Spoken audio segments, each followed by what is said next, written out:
And I'm actually going to, let's see, just sit on this slide for a moment. But yeah, thank you everyone for joining. We'll begin promptly. This meeting is being recorded. So again, I'm Ariana Hernandez, a project manager at the UCLA Luskin Center for Innovation, the lead contractor for the wastewater needs assessment. Thank you for taking your time to attend this meeting. Today, we appreciate your presence and your participation in this meeting and in previous efforts as well. The purpose of this meeting is to present, review, and seek input on methodologies for developing and selecting solutions for inadequate wastewater facilities and on-site wastewater treatment systems, OTS, as well as assessing groundwater impacts. So, okay, I'll go back now to the meeting map. So this slide will be throughout the presentation with a little star indicating where we are for today's meeting. So today, first we'll have the opening remarks, then a brief overview of the wastewater needs assessments progress.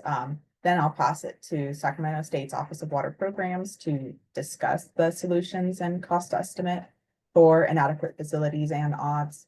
Then we'll have the groundwater impacts assessment.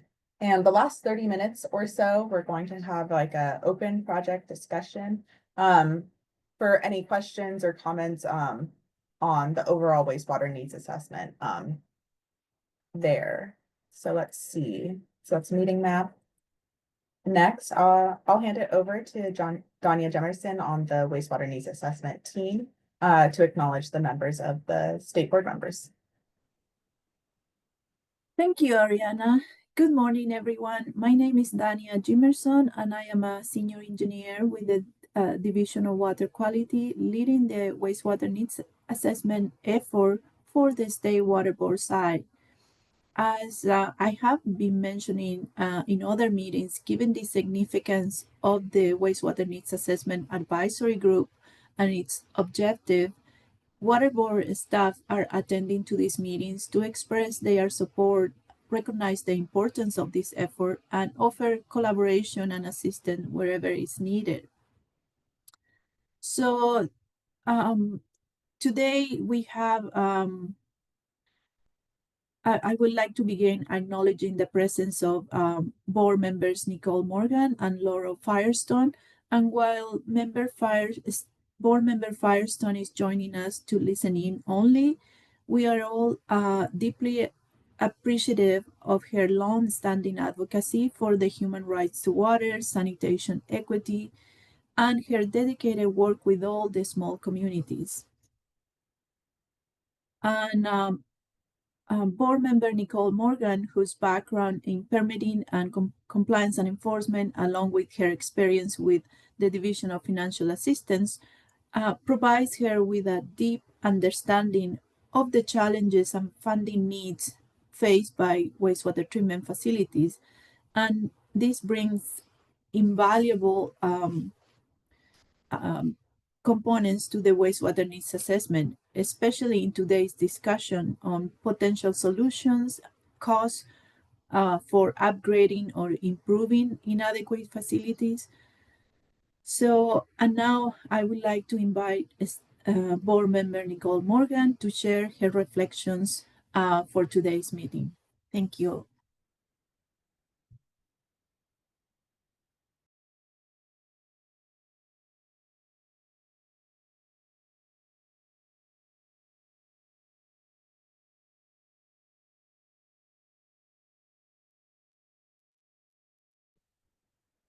So Danya, I think that maybe board member Morgan might be having a hard time logging in. I don't see her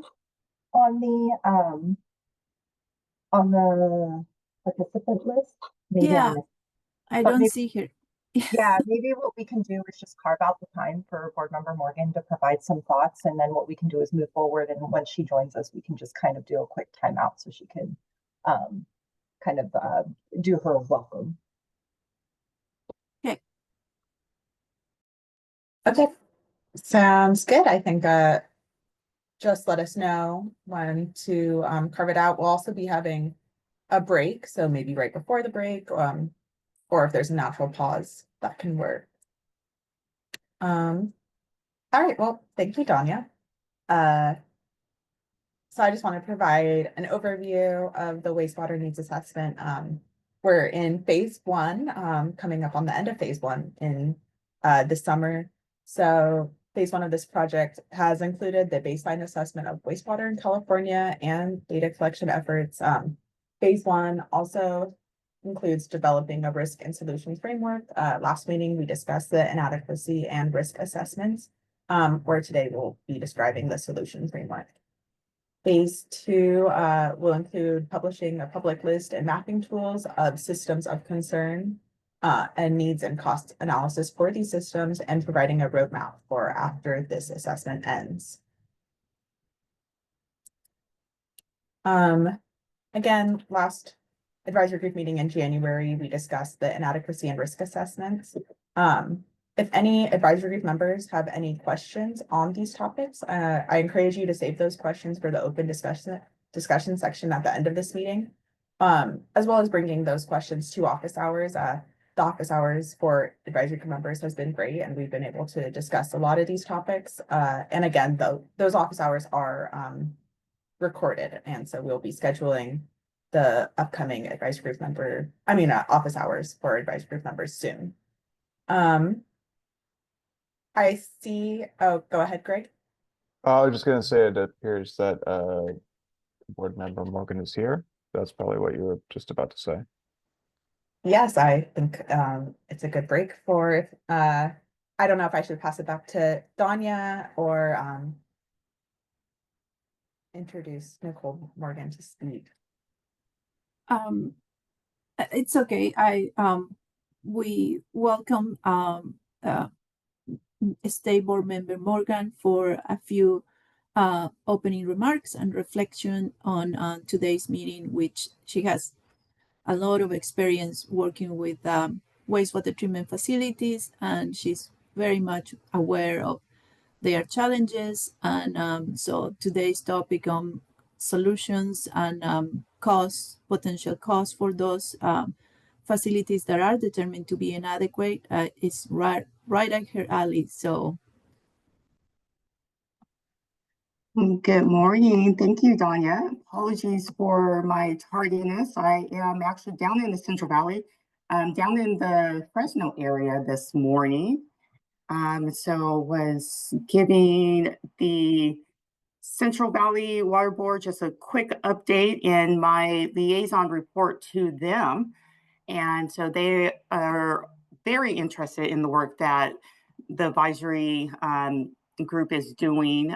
There's a lot of systems within their area, and they are very much so supportive of the work and are anxiously awaiting the outcomes of this effort. So would like to welcome and thank each and every one of the advisory group members for your support as we implement this needs assessment. As you know, this is an effort that really is near and dear to me, and I just get really excited when we talk about this effort. Phase one is coming to a close, and a report should be completed by our contractors around the end of June. So really looking forward to that, just completing that milestone. We are navigating some challenges and opportunities. With each challenge, there's always an opportunity. Limited data, compliance enforcement data and tracking of the WDRs. While there's a lot that's out there, a lot of it is, really needing to dig in and understand what that data truly means, and, tracking it down. Some of that data may only be in paper form, or, it's scanned in and not easily accessible. Also just looking at the, establishing terminology within the wastewater space. It's always really interesting for me, just being in the water space for so long. And I call it, the language of water. So water, when you speak about drinking water, wastewater, stormwater, each of them have a slightly different language. And I recall just going from one meeting to another, and I walked into a stormwater meeting and I started talking, and they said, Nicole, I think you're still in your wastewater meeting. We're now speaking about stormwater.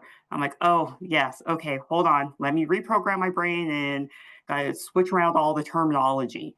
And so when you're speaking just about one, whether it's one, one thing, it can have 3 different words, and it gets really confusing. But at the same time, it really ends up being critical and important, because when you're speaking to those that work within that area, they know it by that specific word. And if you use a different word, it can have a different meaning. And so as we move through this space within drinking water and wastewater, it's going to be really critical for us to establish that terminology within the wastewater space. And one of those is going to be when we look at the terms consolidation and regionalization, and what do those mean within the wastewater space. And so, with moving through phase 1 and the reports coming out here soon, we're going to be moving into phase 2. And so we're going to be taking a look at the lessons learned from phase 1 and incorporating those into phase 2. And then, hey, a final report. And so as we reach halfway through this project, it's important to highlight the results and our accomplishments, and we'll be providing high-level insights to support the Water Board's statewide planning, to help inform local discussions, especially in communities seeking reliable sanitation and infrastructure solutions. And so, again, this is just really exciting. Looking forward to the June reports coming out, moving into phase 2, and eventually that final report and those next steps. So again, thank you all for all of your hard work and your contributions. I'm looking forward to continuing to move this effort forward. Thanks. Thank you so much, Board Member Morgan.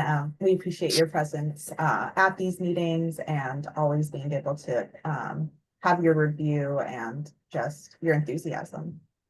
And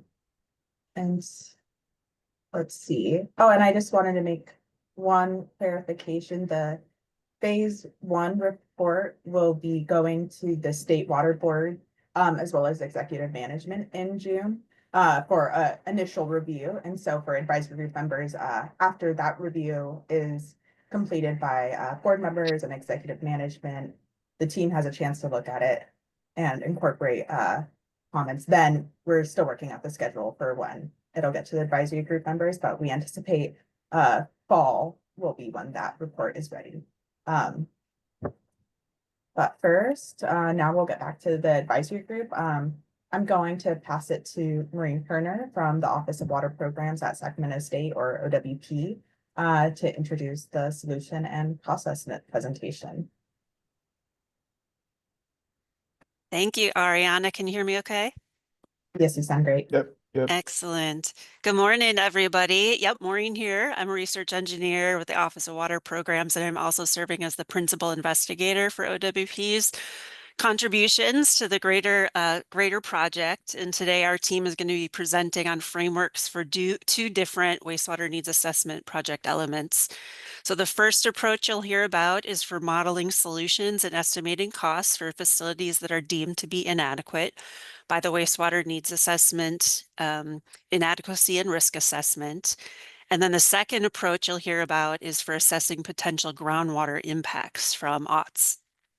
And you'll notice the use, several uses of the term framework today, and that's intended to reflect the level of detail that we're presenting to you.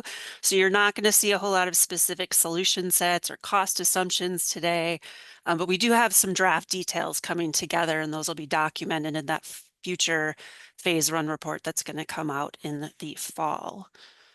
So with that, we can go back to our meeting map, and we're jumping in now to talk about the solutions framework. I'm going to turn it over to Professor Emeritus Dr. John Johnston from Sac State and our OWP team, and he's going to talk about the solutions and cost estimate framework for the inadequate facilities.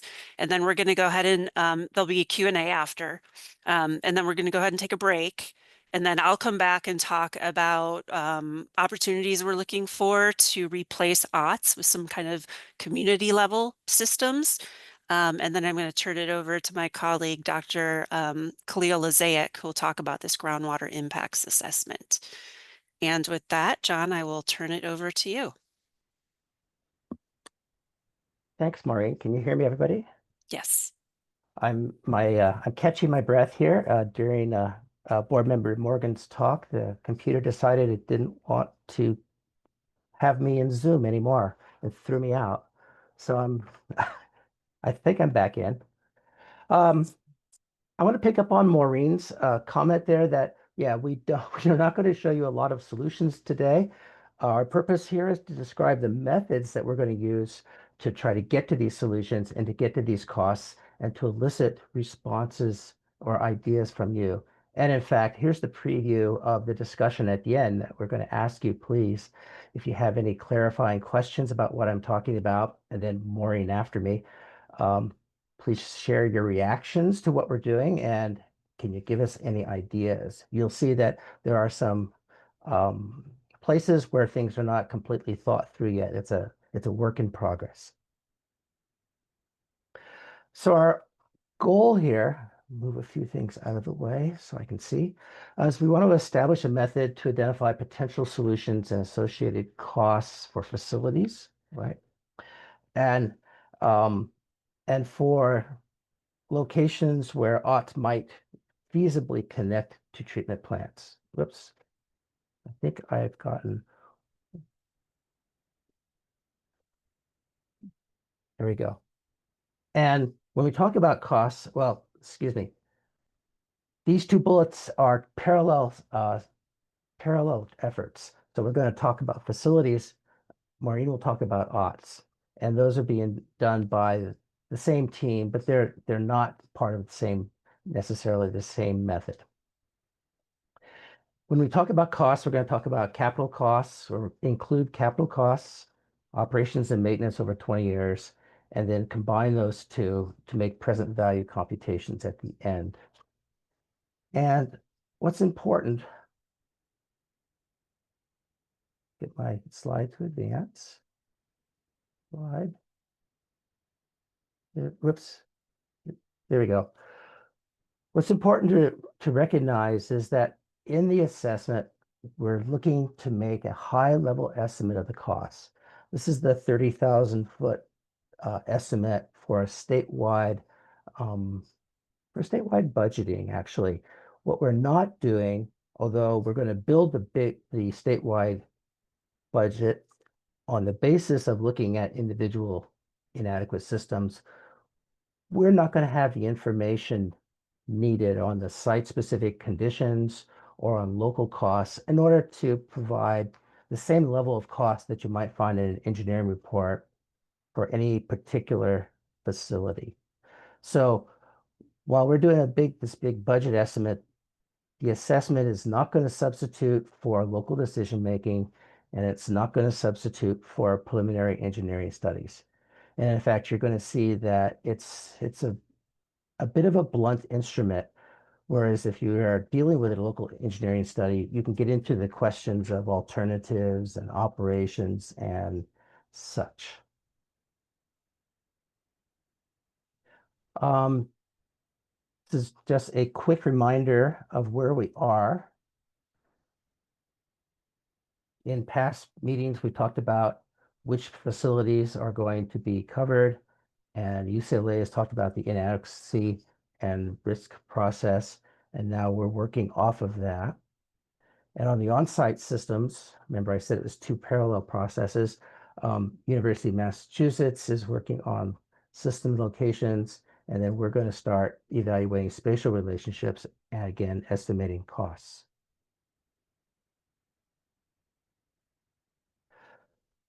So you might remember from the UCLA discussion at the last advisory meeting that the result of the risk assessment will be a series or a ladder here of various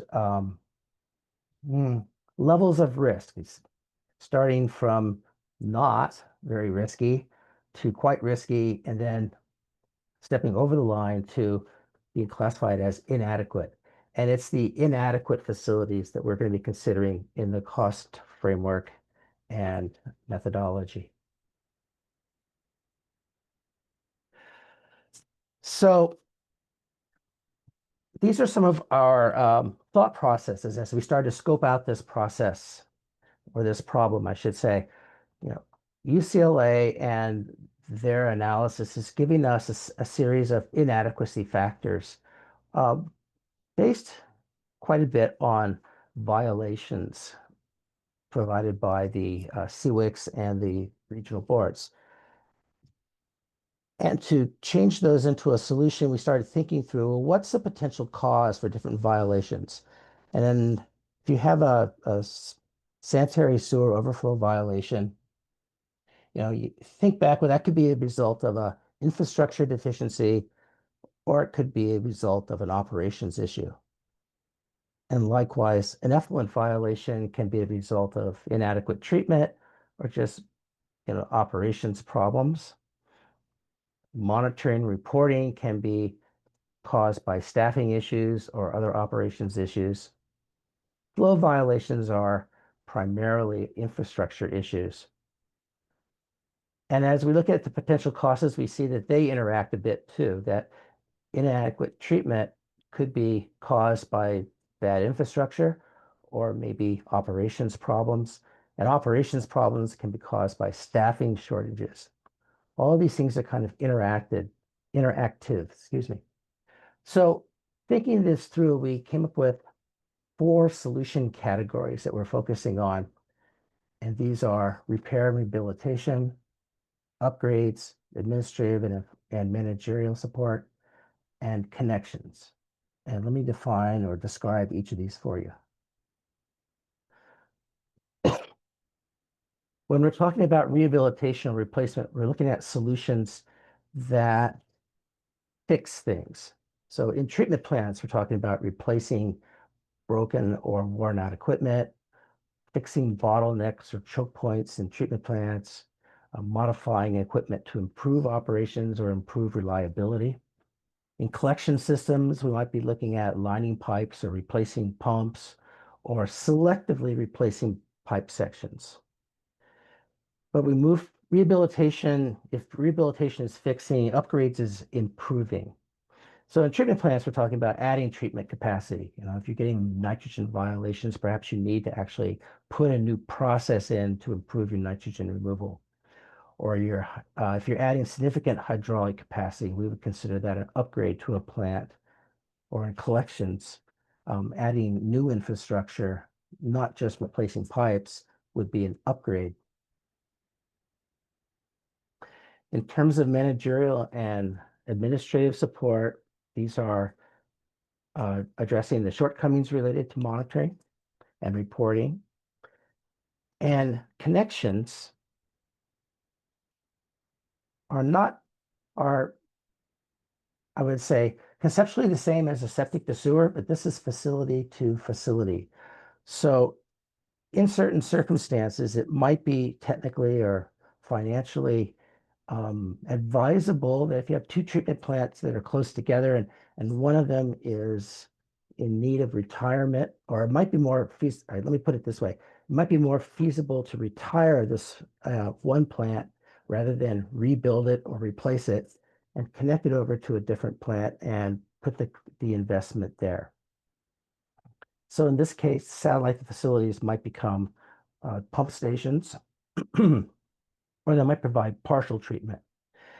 And we're going to have to do some kind of spatial analysis to assess the potential feasibility of this. I had a couple other notes here I wanted to say about this. Oh, and we recognize that these kinds of solutions might involve a lot of economic and institutional and maybe even political issues, and we're not going to get into those. Our role is to provide the technical information to identify potential situations where that might be worth thinking about. Again, remember the assessment and the costs in the assessment don't replace local engineering studies.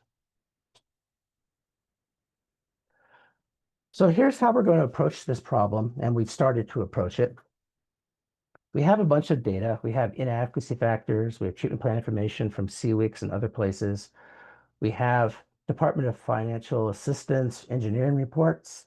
We have our own experience and the experience of other people on that we're in touch with. We have cost information from DFA reports and other cost estimating tools. And we're going to identify what we call problem scenarios. Problem scenarios is a combination of a problem and in a context. There are different kinds of treatment plants, maybe a little different than on drinking water. Wastewater plants have a wider variety of technologies that are in use, ranging from very simple lagoon systems to very complicated mechanical systems. And I'm going to illustrate all of this in an example in just a moment. So once we've put together these problem scenarios, we're going to identify potential solutions for the problems. There may be multiple solutions to a problem, and the problems for some scenarios, like ponds, might be different than solutions for other scenarios, like mechanical systems. And then from those, we're going to select some solutions and estimate unit costs. Unit cost, in this case, being the cost of applying the solution to that particular scenario, and then do that for all the facilities on the inadequacy list and aggregate all of those to come up with the statewide cost that we're aiming for. So here's an example that might illustrate this whole thing a little better. We know we have, suppose we have a TSS at violation, total suspended solids violation, and different kinds of treatment plants. A pond system might have a TSS problem due to algae, or mechanical systems might have TSS problems due to poor settling sludge.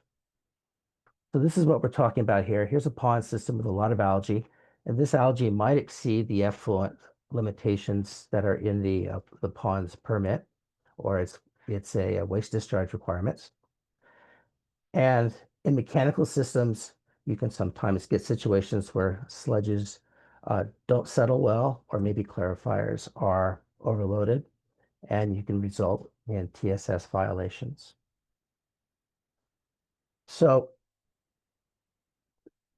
looking at solutions, if you're looking at ponds, the solutions for pond TSS problems might or might not be the same as the solutions for mechanical systems, which is why we've created these scenarios.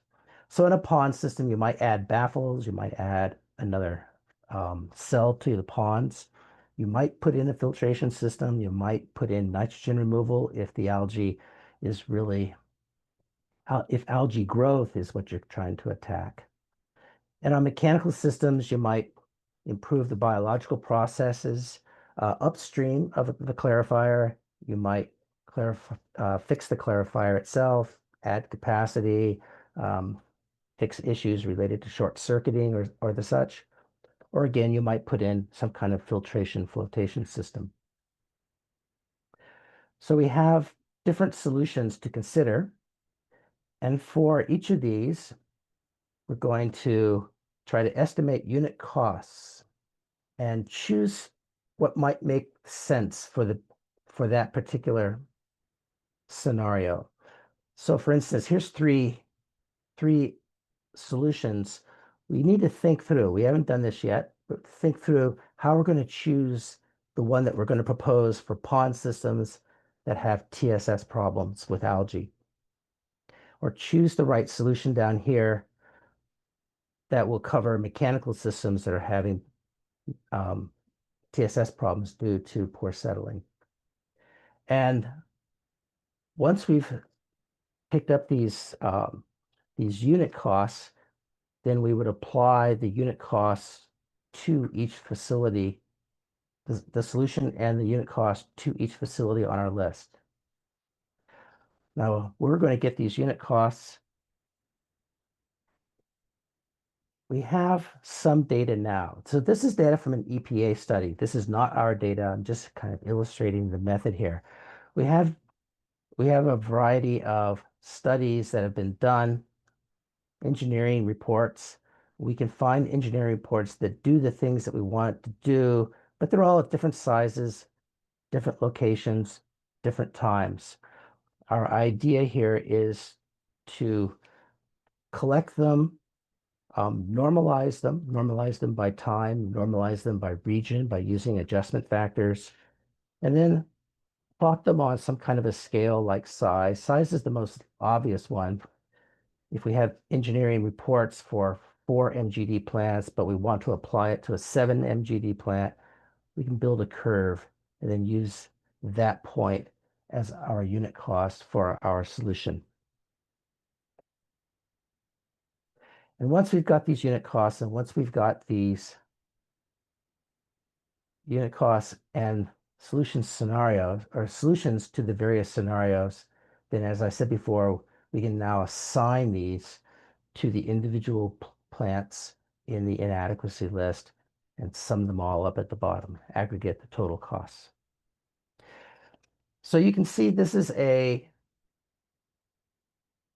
bit of a blunt instrument. It's not a scalpel in terms of figuring out exactly what's going on in each particular location.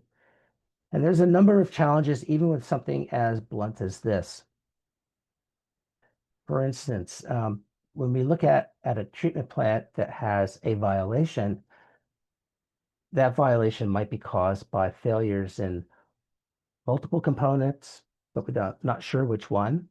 There sometimes is help in the comments that regulatory staff put into the violations, but those, of course, are not full engineering studies. They're just comments. Violations may result from external conditions that might not be easily fixable at the facility. I&I problems or population shifts or industrial discharges upstream. We also are going to have difficulties or a challenge in determining the appropriate scale of the solution. So can we solve this problem by adjusting the process? We have to do a major rehab. We have to go past rehab into upgrade. Do we have to replace or connect to a different plant? That's the option for replacement. And how much of the collection system pipe needs to be fixed? In an SSO violation, are you fixing only the pipe immediately upstream or downstream of the spill location? Or do you need to do more? Maybe the real solution is over there at a pump station. And we want to choose representative solutions from our list of choices. And we're still thinking through the selection criteria. I'll ask you for your ideas about which solutions which kinds of solutions might we be favoring? There are lots of considerations in choosing a solution. I've looked at engineering reports where they have a whole table of weighting factors and operations issues, financial issues, as well as the actual cost of the system. We're unsure about whether to get that complicated or whether we have the data to support that complicated an approach, or whether we're just going to rely mainly on total cost. And then, of course, costs are dependent upon site-specific factors that are difficult to generalize. The analogy I like to think about is you've got a noise on your car, and it might be caused by several different things. It could be caused by your muffler system. It might be caused by your engine. You might be dragging something around. It might not even be in the car itself. And then when you do figure out kind of what's the cause is, then what's the appropriate solution? Do you replace a piece in your motor? Do you replace your whole motor? Do you replace your car? These are the questions that we are starting to grapple with now as we are identifying solutions for different scenarios. And then finally, to finish off challenges here, the DFA data is really great data in most cases, but they are data for projects that are somewhat different than the projects that we're looking at. We're looking at trying to fix a violation, and oftentimes DFA projects are generated by a need to do a general rehabilitation of a whole treatment plant. It's gotten old, it's gotten worn out, it's time to upgrade the whole thing. Fortunately, we're finding that a lot of the DFA data is detailed enough that we can go in and pull out line items and use them elsewhere. One issue, though, is that DFA projects generally don't include everyday repair and maintenance. You don't go to the trouble of getting a state grant unless you have a big project to do. And if the violation is due to a small thing that can be easily remedied, we won't get the data from the cost data from DFA. We'll have to find another source. And then, of course, I've already talked about the fact that different treatment plants are located in different places and are different sizes. A category of violations that we are just starting to grapple with, and I'm going to ask particularly for any help from advisory committee members, is the administrative deficiencies. There's several different kinds of administrative violations, late reports, missing reports, monitoring deficiencies, difficulties in meeting orders, board orders, regulatory orders.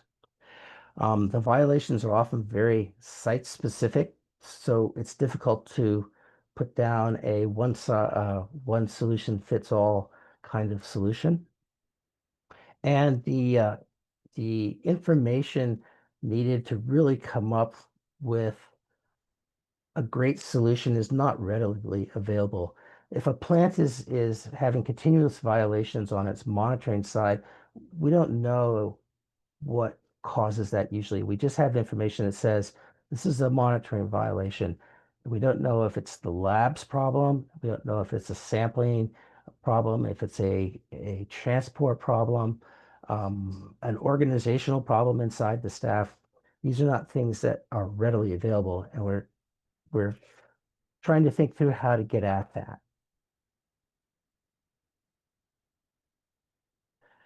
So with that, I'd like to ask or organize the discussion just a little bit here by asking if you have any clarifying questions about what we're trying to do, knowing that we don't 100% know how to do all these things. Although we think we are on the right track. I'd like to share, after that, share your reactions about whether you think these are good or bad approaches, or if you have ideas that we can incorporate or consider. Have we left something out that you see that we've missed? And in particular, we're going to ask if you have any ideas for addressing administrative deficiencies, this last topic I just talked about, or what kind of solutions do you think are appropriate? And with that, I'm going to stop sharing and turn it back over to Ariana. Yeah, that sounds great. Thanks, John. I can share the slides. But first, I just had a comment. If John, if you'd be able to put your contact information in the chat, if possible, just your email address so folks can reach out if they have additional questions. Sure. Okay. Yeah, if anyone has any questions or comments, I'm gonna put the discussion questions on the screen in one moment, but any initial thoughts, please feel free to raise your hand and I can call on you.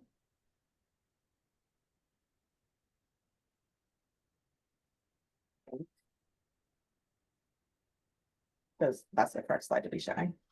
Go ahead, Debbie. Sure, thank you, and thank you for that the presentation. I think that there is, a lot of good things, a lot of uncertainty that as you said will go into this. Just as an overall, and I know this is not necessarily directed at specifically at this presentation, but I am concerned that we're only addressing wastewater needs as part of this project for, or at least as what I'm understanding, the cost of it only for those that are defined as inadequate. And because there's a lot more needs to make sure that you're not inadequate, which is always the goal of a wastewater agencies, and that is really also a true need. On the cost estimates, yes, I understand how if we're, you know, you're digging deep, you're going to need to have different options, and that takes time. And so why the focus on that kind of analysis might be on those inadequate systems. But I think, again, there's other ways that we probably, it would be helpful for the community and for the board as a whole to capture more than that. On the question, one of the questions I did have is, you said you were mainly looking at infrastructure and other type. Is there going to be some of the engineering permitting that's rolled into that overall cost, or is that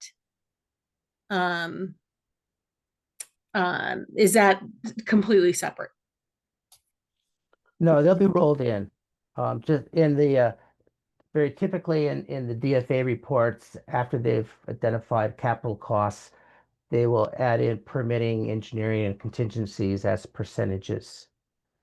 And so I think that's the approach that we're intending to take. Okay.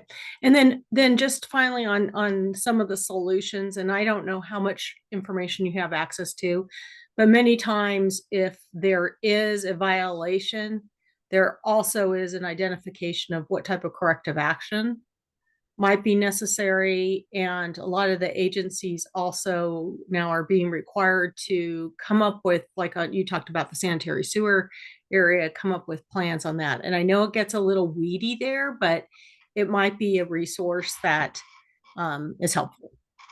Yes, thank you. Yeah, we are, since these slides were put together and sent out for review, we've actually started to delve into some of those resources. Like we are looking, like I said, that the regulators often do put down comments about what the plant is thinking about doing.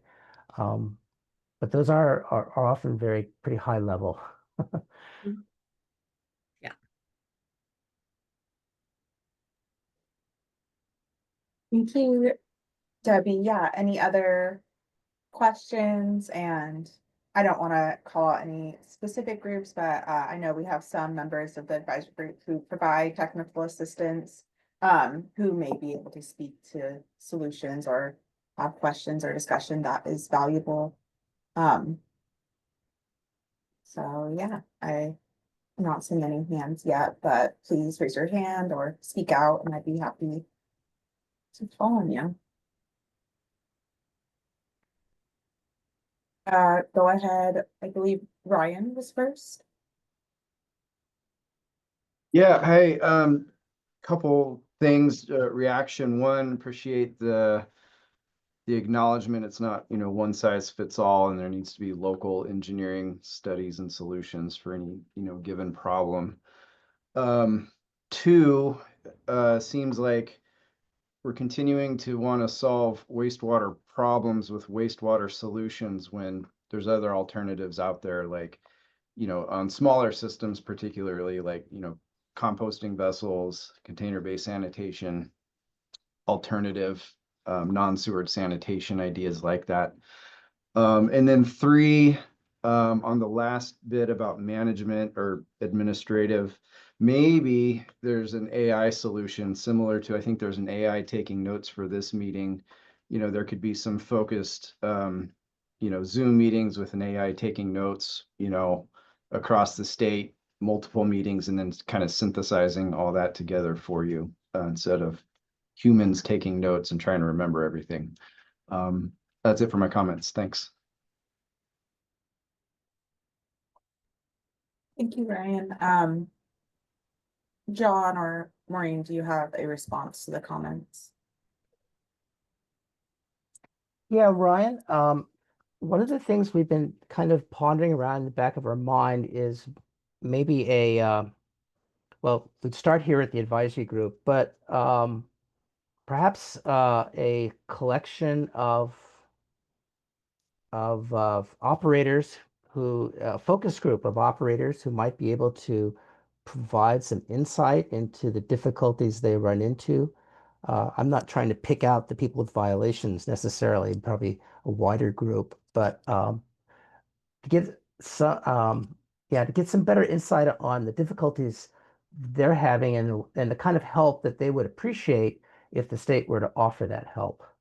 I think that in particular is where we're kind of wondering. We have at the bottom of this slide that Ariana's got up here is, we've thought about circuit riders, maybe money for remote monitoring systems or better SCADA systems.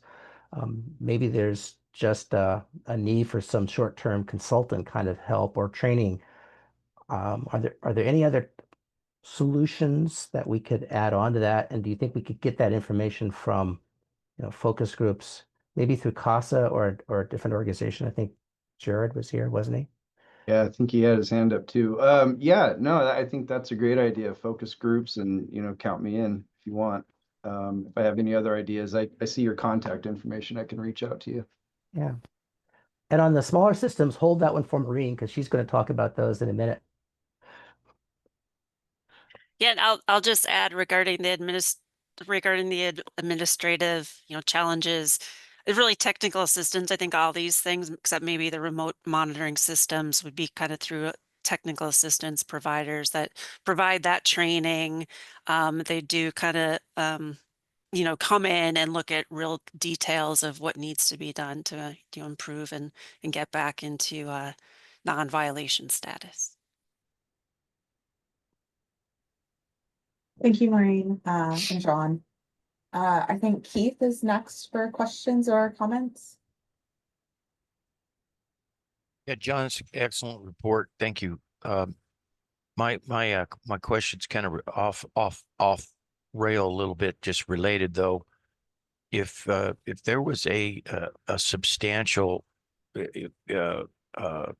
sewage treatment system that's been abandoned, like say the size of a small city of about 4,000 people, would that be included in this kind of directive? I don't think so. I presume when you say that it's abandoned, it's not being used, and our list of facilities that we're analyzing in the assessment are all actively operating systems. Okay, so they wouldn't take into account anything that's already been abandoned, but it's pretty sizable. Okay, that's all. Thank you. Thank you, Keith. Next up, we have Jean. Yeah, thank you, John, to you and your team for this update on how far you've gotten so far. I'm assuming you're focusing on, State Water Board Division of Financial Assistance records, DFA records, just, based on, accessibility for those records.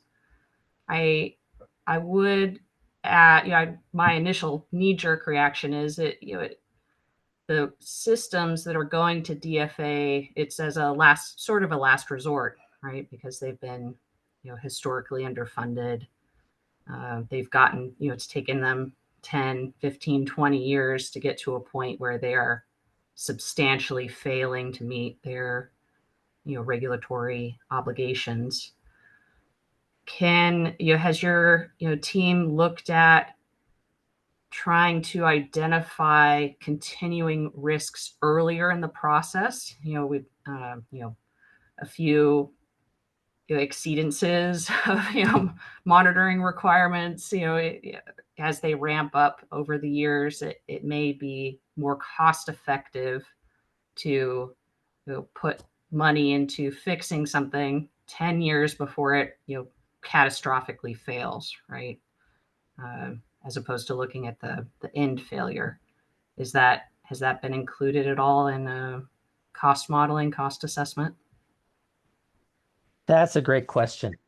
Because as the engineer, that's what you would really think.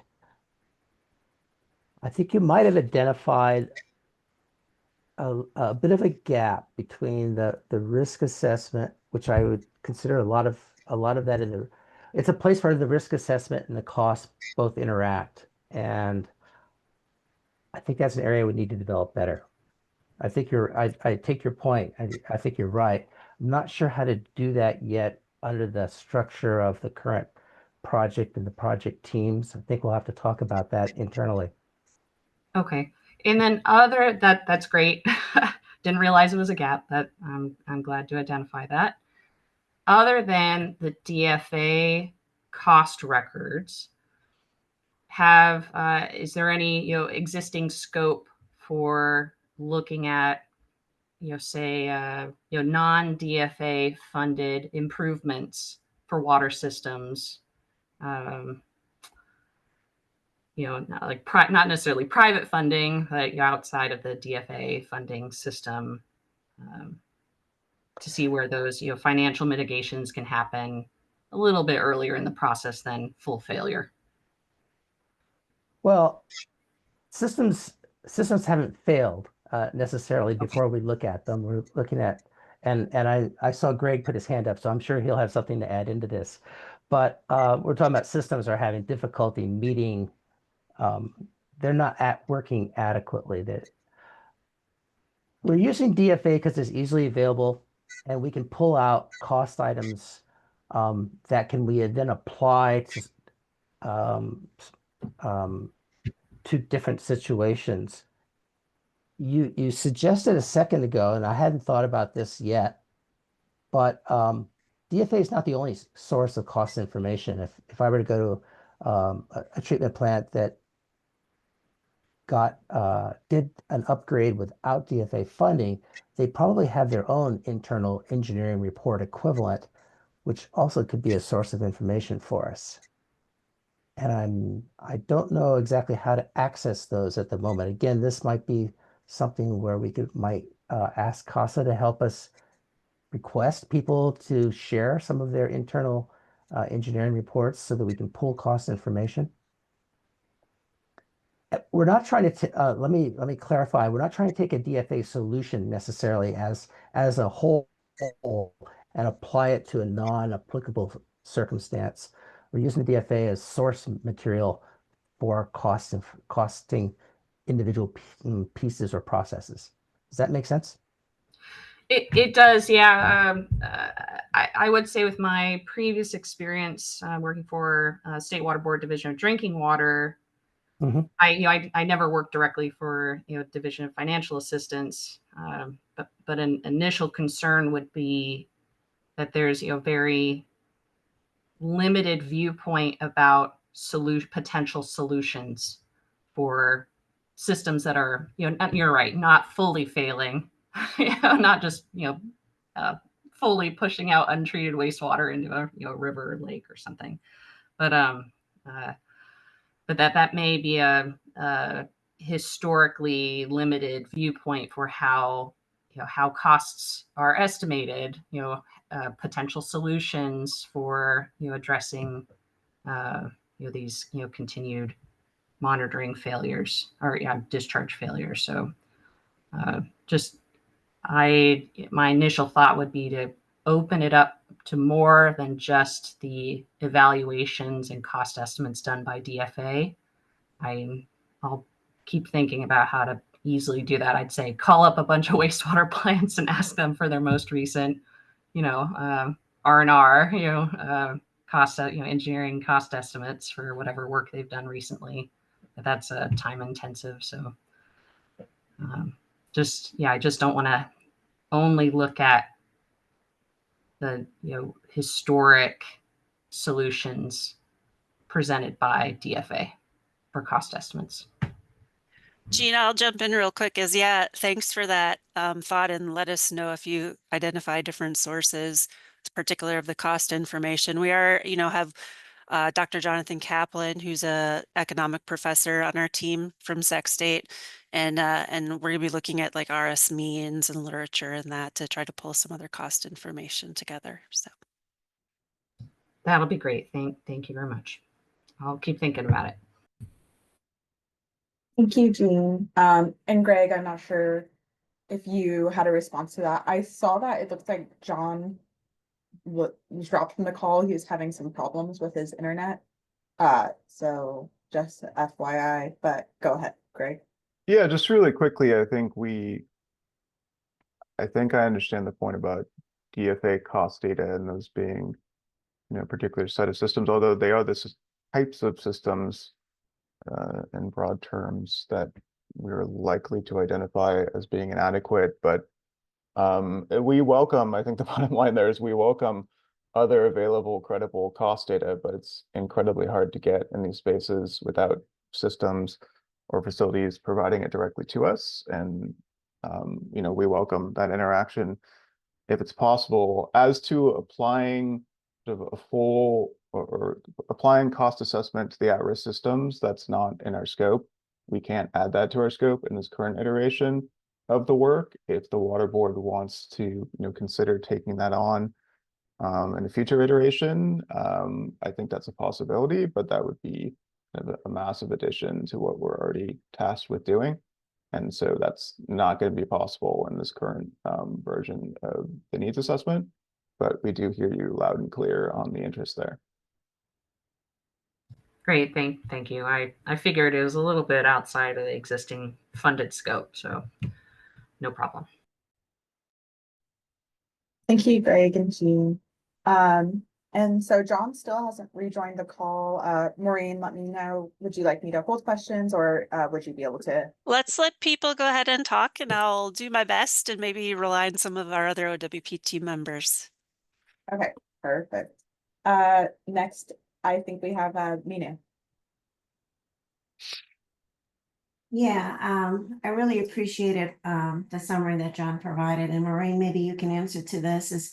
John stated in some of his slides that they've collected a lot of data, and I think that collection of the data is great, and being able to have it in a report for historical purposes is wonderful as well. But I think that it may be actually be beneficial to perhaps use that data to develop some models to sort of identify the current inadequate systems and perhaps systems that may be inadequate in the future. In the past work that I've done, we developed some models for New York City where we had systems that were not sewered. And we looked at, for example, extreme weather events. So we took the highest rain event that happened and we said, what would happen if it was 3 times that size, and sort of modeled it and then figured out which systems would be sort of identified as inadequate now or being inadequate in the future based on those kinds of conditions. And that would even apply for extreme dry events. So I wonder if that is something that is within consideration or scope of the project. Yeah, it's a great question. I think I'll see if Greg can weigh in, but my initial thought is that we're really tasked with looking at the existing regulatory area and what is focused on violations as opposed to trying to look at these kind of future climate scenarios or that kind of thing. Greg, I don't know if there's anything you wanted to weigh in regarding the because I think your question, Minu, gets a little more into the how we define inadequacy and risk. Right.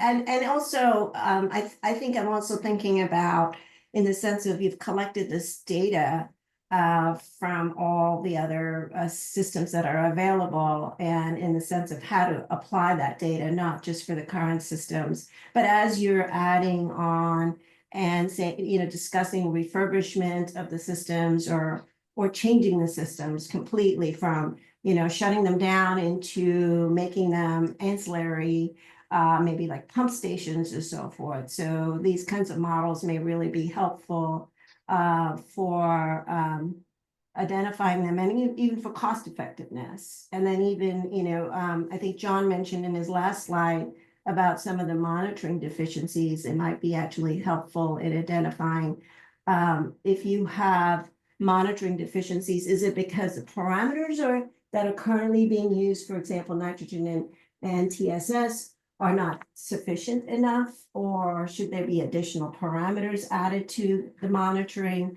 And it could get to some of that as well.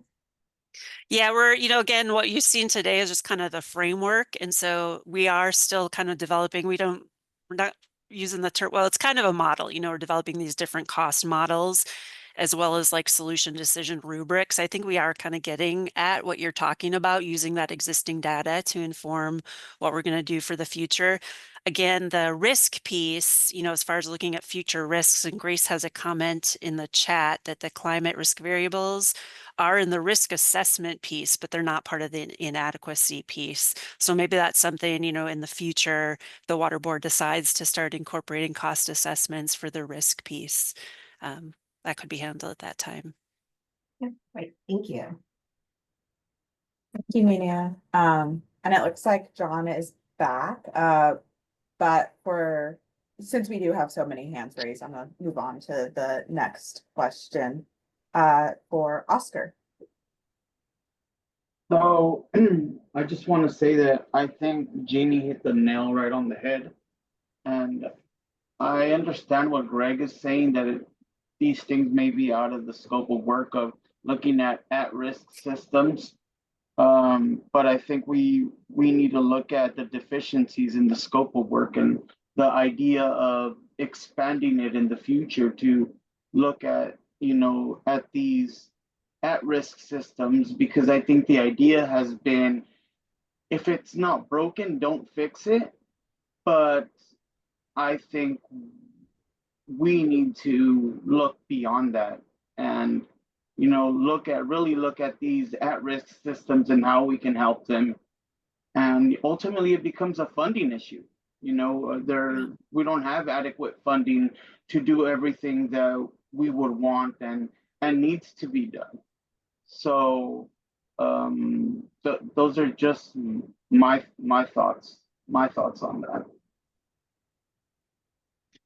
Yeah, it's a really good point. I think, the intent is we will have the systems identified at risk, and then just for the purposes of this first wastewater needs assessment, the cost wouldn't be done, but maybe that's something that can be done in the future. But at least there will be kind of that identification of systems that are at risk.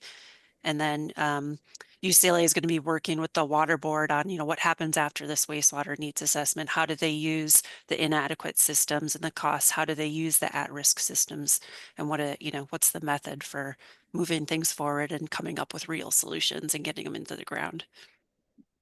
Just one more thing, having, and this is beyond probably that as well, but having programs to, fast track or trained wastewater operators, because we definitely see that there is a lack thereof of trained wastewater operators to run these systems.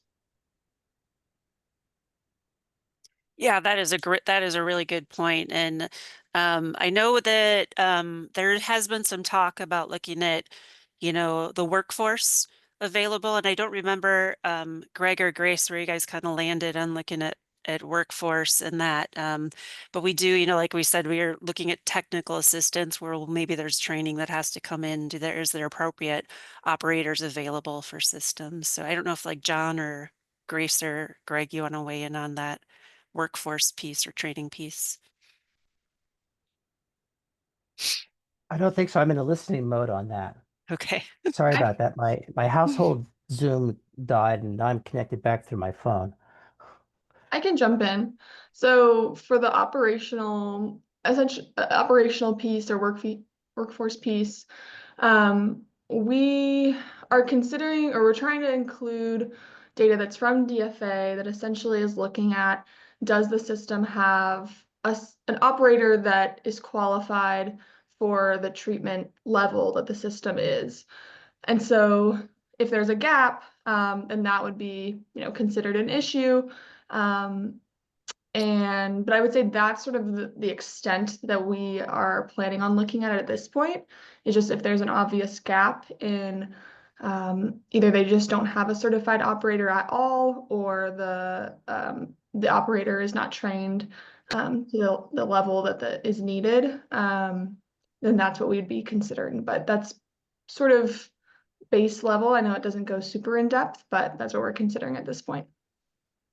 I will offer this. When I talked about trying the criteria to choose solutions to solve particular problems in the DFA studies, I've seen a number of cases where the matrix includes the decision matrix for choosing the best alternative includes how complicated is it, how available operations are, and I'm hearing, and maybe if people can just indicate maybe in the chat that sounds like an important issue. Yeah, I would just add to what Grace said. Zach here at Weekend welcome, additional data sources on workforce, labor and staffing levels, but we have not identified any, and we have looked and asked around. So if there's a desire to provide information or a mechanism we're not aware of, we are all ears on that, because we do hear you and understand the management part is very important. Thank you, Oscar, for the questions. Next is Jasmine.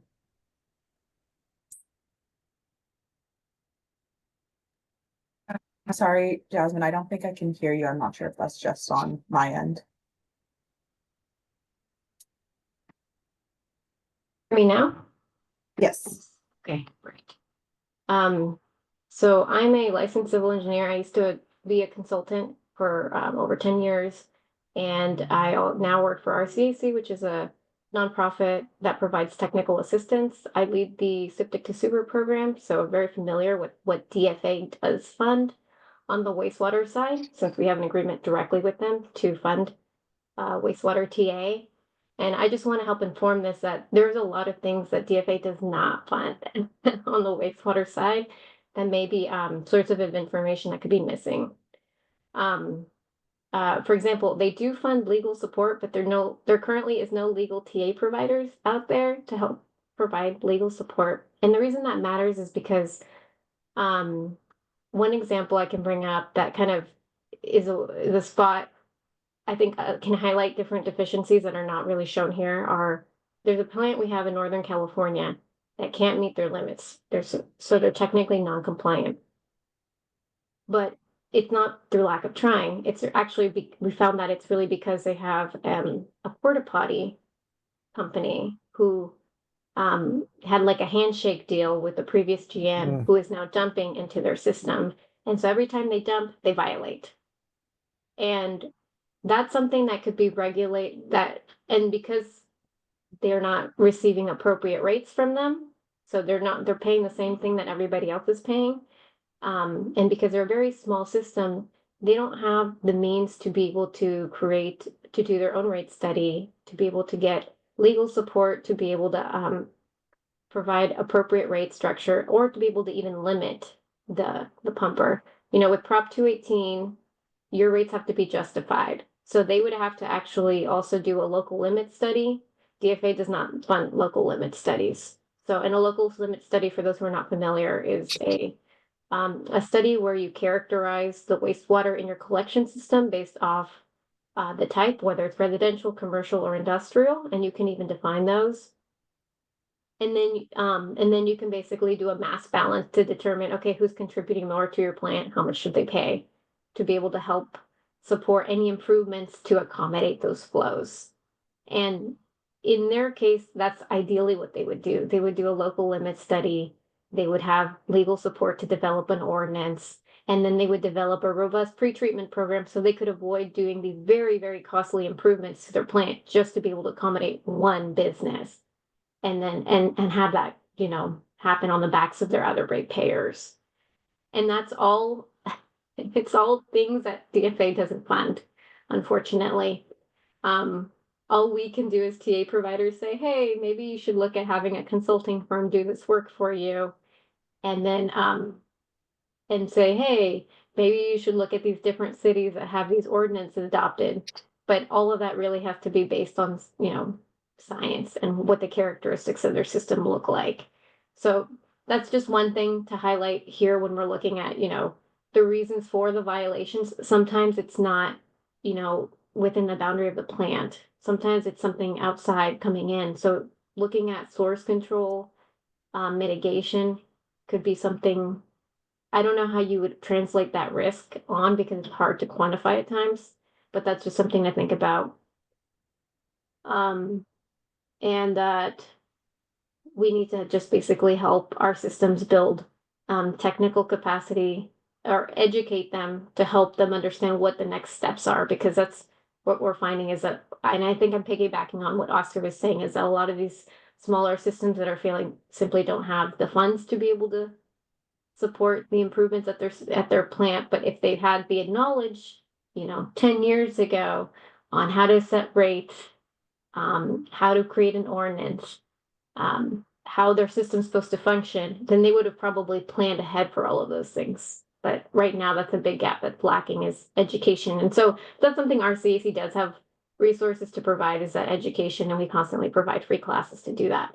But we still have to do a lot of outreach to support that. So just my 2 cents. Yeah, thanks, Jasmine. That's really great information. We are going to be including some kind of legal numbers. There's a lot, like you said, there's tons of information of needs that DFA doesn't fund, and we won't have costs for those from the engineering reports that we're going through. But we are kind of mimicking the drinking water needs assessment that does include technical assistance costs. It does include legal costs, so it's not really DFA engineering report cost data, but there's other data out there, and I don't have it at the top of my head of how they did it, but we are looking at pieces and what they did in the drinking water needs assessment, see how we can mimic it, or other data that might be available to make those costs. And then as far as, there's another point that I wanted to recognize that you said, and maybe it'll come back to me. So, but thanks a lot for your input. Mm-hmm. Thank you, Jasmine. And then we have Ariana, I just remembered. That's okay. Go for it. So I think what our team just started talking internally about kind of this idea of there may be factors that are kind of external to the facility or the system that we need to be looking at. And so we're kind of getting our brain around how to handle that. So like John had given the example of I&I before. And so there may be other things like you've said of, doing rate studies or getting assistance to limit discharges and that kind of thing. And so we're looking into that. Stay tuned. Yeah, in particular, we were looking at violations to surface water or groundwater quality from more esoteric constituents, where most likely it's going to be a source control answer rather than a treatment answer.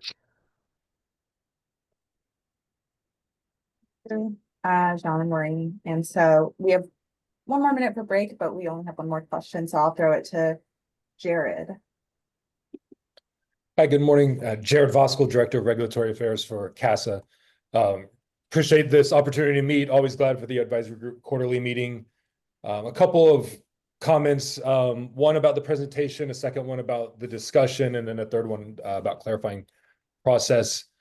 On the presentation, we're kind of seeing a solutions framework, and insofar as it's a framework, it's not enumerated defined criteria yet. I think we're comfortable with that. It's good to kind of get a preview to see what's being considered kind of provisionally. And we're very happy to, watch and meet and help support the development of this. So, I think it's the kind of thing where it's a framework, it's framed around a definition, and we're still kind of working on the definition. So I think that's kind of why we're, wanting to be cautious about how this grows and develops. But kind of out the gate, seeing the discussion it's engendered, I think it's been a good feedback this morning. One of the comments was, could we do focus group meetings to help you kind of get a better sense of what it really looks like, more locally instead of from a very high level, like the blunt instrument approach. And we're happy to do that as CASA. We're also kind of happy to help the team get a better handle on some of the local planning efforts and those costs. Hearing the kind of response from the needs assessment team that might be outside of the scope of work or too resource intensive to really go in there. I understand that. But something that's not as resource intensive is doing some surveys and trying to collect some high level information about local needs and planning. And I think we're very supportive of supporting you all in doing that, or kind of partnering with you all to do that. We've done this already on the boundary maps. I think we're over 300 boundary maps, on our way up to about 500, hopefully. We're doing this on the rates to kind of backfill data the water board stopped collecting in 2018. That'll increase the ability to do analysis. So doing a kind of a survey to help with that local need and cost, something I think we're more than willing to do with CASA, Civiqua, and the other summit partner organizations. And then third, just clarifying process. I think at the very top of this meeting, we heard mention of a draft report in June. I'm kind of curious to see more about that and hear more about that process for the draft report. I think we were, as an advisory group, waiting to review the baseline assessment manuscripts. We expected them, I think, in January, and then to talk about that at that advisory group meeting in January. So we're still kind of, I know they're embargoed or something's going on with them, but we haven't seen those as an advisory group. We also had a lot of discussion at that January meeting as an advisory group about the definitions of inadequacy. And I know those are ongoing. And so even as it gets to the solutions framework, how that's ultimately tailored, kind of curious how all this feeds into the draft report that's going in June and what parts are in, what parts are out. But in closing, kind of those three comments about the presentation, it being a framework to the discussion. We're happy to support you all and do some additional work surveying and then kind of clarifying the process for the first phase of the report. Thank you. Yeah, I'll just say thanks, Jared, for the offer. We'll talk internally and follow up with you on the, trying to get local resources and that to the extent that we can. Greg, go ahead. Yeah, I guess it's a question for Ariana if we should talk about the sort of reports June 30th, et cetera, now, or take a break. And because I do think we want to take a break and open after the break with that.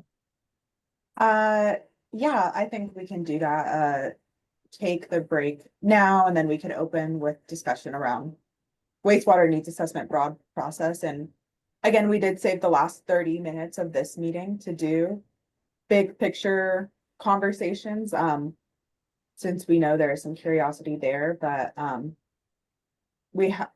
this discussion was a longer discussion anyway. So if everyone's okay with that, I think we could take a break, maybe preview the process, and then really dive deep in the process the last 30 minutes. But go ahead, Danya. Yeah, if you don't mind, Ariana, I would like to ask Annalisa if she can comment in the reports before the break, because I think she has to leave momentarily at 11 o'clock, since that has been brought up a couple of times. So to provide a little more background on the delays, and we understand that the advisory group members are very anxious to kind of provide comments and get a hold of those. So yeah, thanks, Danya, and thanks for flagging that. I have to hop off at 11 for another meeting. Great question, Jared. We really appreciate that the advisory group, is very interested in waiting for a lot of these draft documents to come out for review. It's not on the contractors, it's actually on our end at the water boards. I think there's a lot of interest and a lot of eyes and lenses that are being applied to the draft documents. And so we're working our way through more comments than anticipated. and then working with the contractors to address comments that we have internally. So that's the most that I can say in terms of it's not the timeline that we had originally worked on and kind of scoped, but we're working our way through and trying to get these draft documents out as expeditiously as possible.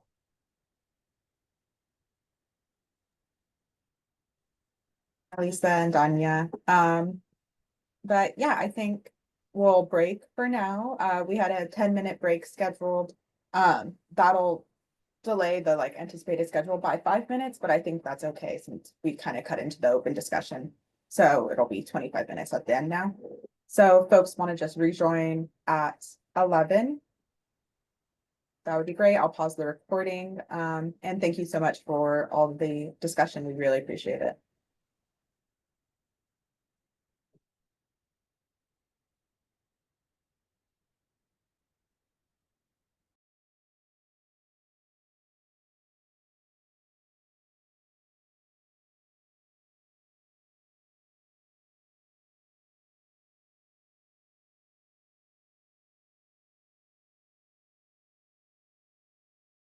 Bring the meeting again. I'll give folks maybe, I don't know, 30 seconds to rejoin so that we can get back to the content.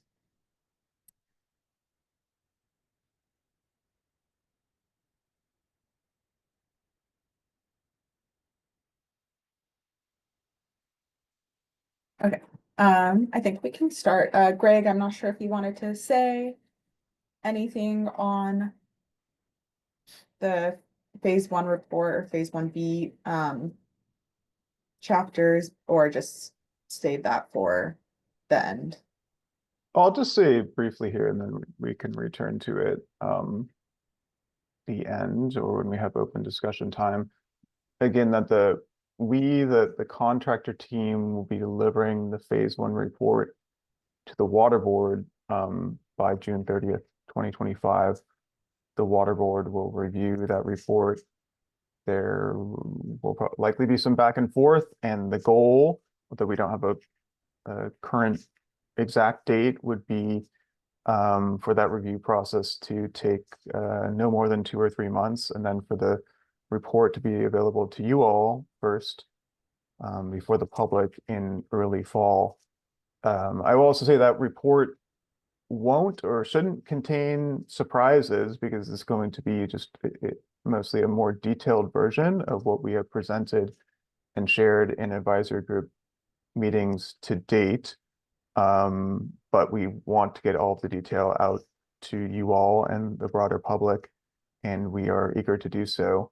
I think maybe there's also a question there about sort of when the methodologies are set, which, they're in some ways, open to iteration and improvement as long as we can keep that window open, but we also have to employ them and produce results initial as the timeline of this project mandates. But I know, the methodologies ultimately and the subsequent results are open to revision from the water boards. It's the water board's work in terms of future iterations of the needs assessment, or even what's sort of publicly presented as the results of this needs assessment. But with that being said, I think we can return to that discussion in the open Q&A, unless Danya or someone else from the board wants to add anything.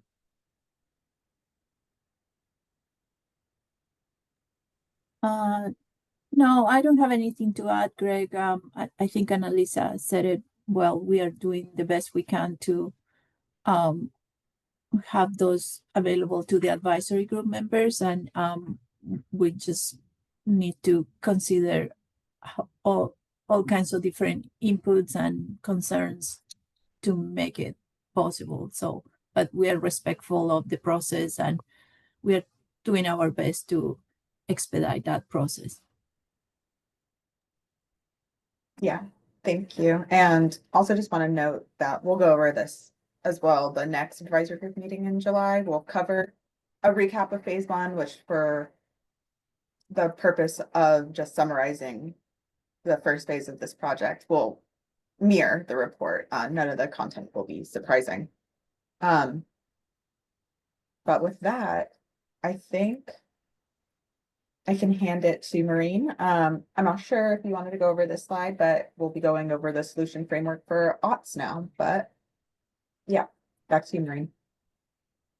Yeah, thanks. I'm going to jump ahead to the solution framework AUTS. And I think solutions maybe for AUTS is a little bit of a misnomer. So let me speak to that in a second. So we're, in addition to doing those modeling solutions for the inadequate facilities, we're going to be looking at opportunities to replace AUTS. And that would include either connecting parcels with existing sewer and treatment systems. So you can think of that as like a septic to sewer, or S2S, we kind of refer to it.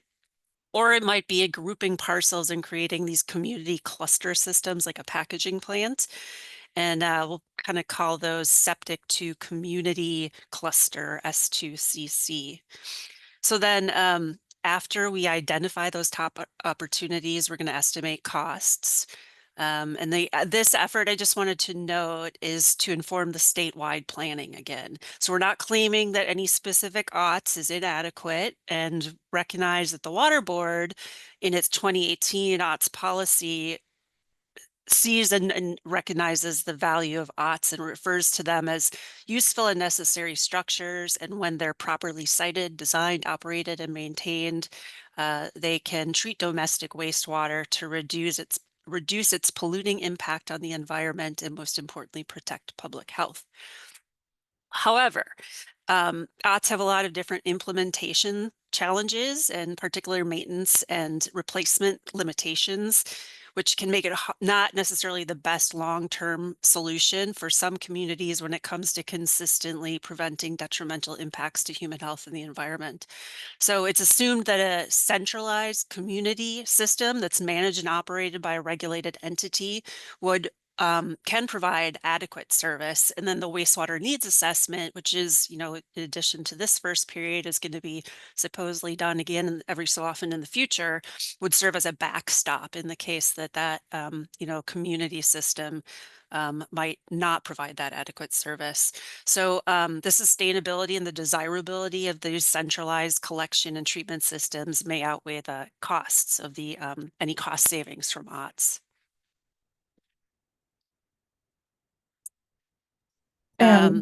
Maureen, sorry to interrupt. We have someone raising their hand. Would you like to just pause and wait, ask that all the questions are asked during the discussion section, or take questions during? I'd prefer to wait until the end if that's okay. Okay, It's not a long talk. I'll be done in probably about 10 minutes. Okay, perfect. Yeah. Go ahead. And then just again wanted to recognize, like we've said before, this does not replace any local engineering studies or community planning or community decisions. So really want to make sure that those standard planning and engineering practices to look at kind of a host of solutions for communities when it's time to implement a specific project. So with that, let's take a closer look at the types of connections that we're considering for replacing AUTS. And the one is just simply to remove the AUTS or the septic systems and connect the property to an existing sewer system, which delivers wastewater to an existing treatment facility. And the existing facility would need to be, the existing sewer would need to be extended to the AUTS parcels. And in some cases, pumping might be required.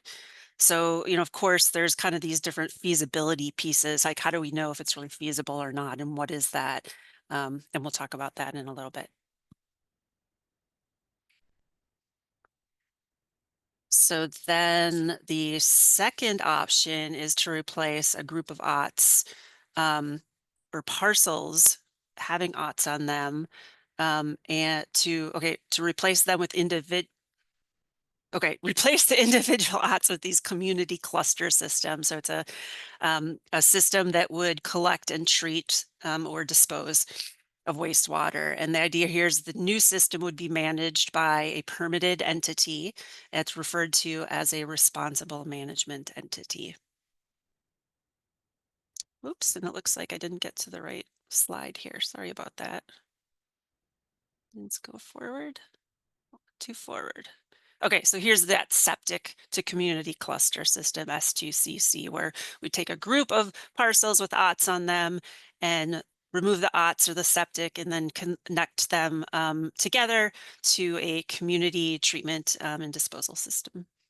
Collection, treatment, and disposal.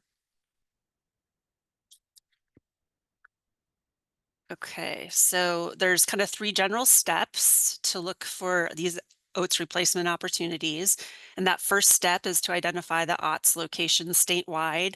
And recall that we do have the University of Massachusetts Amherst on the wastewater team, and they have this great machine learning model. You'll be hearing about that in the future, and it's going to help us kind of approximate, locate OTS parcels for domestic wastewater throughout the state. And while they're doing that, we're also there to do that. We are collecting data, working with the regional boards and the counties to get whatever data they have as far as the spatial analysis of the OTS locations. So from there, then we're going to develop this feasibility criteria for each potential connection type. And then finally, we'll go ahead and estimate the costs for the connection opportunities, and we'll follow some of the cost types and the methods that John had presented for those inadequate facilities. So, not just infrastructure costs, but also looking at the planning and then the engineering, maybe technical assistance and those types of pieces. So here is kind of a visual for you. We're going to be doing this spatial analysis to look for these replacement opportunities. So the first step would be doing a grouping analysis. And the figures showing here, we've got, say, an existing urban boundary with the existing sewer system. And you can see we've kind of captured 3 different potential groups of OTS. The red dots are OTS. And there's one that's, and I guess you can visually see that there's some that kind of make sense as a group. They're outlined in the white circles. And then there's a couple that are over in the upper right corner that are outside of the sewer boundary that probably wouldn't be a grouping system. So we would just leave those alone.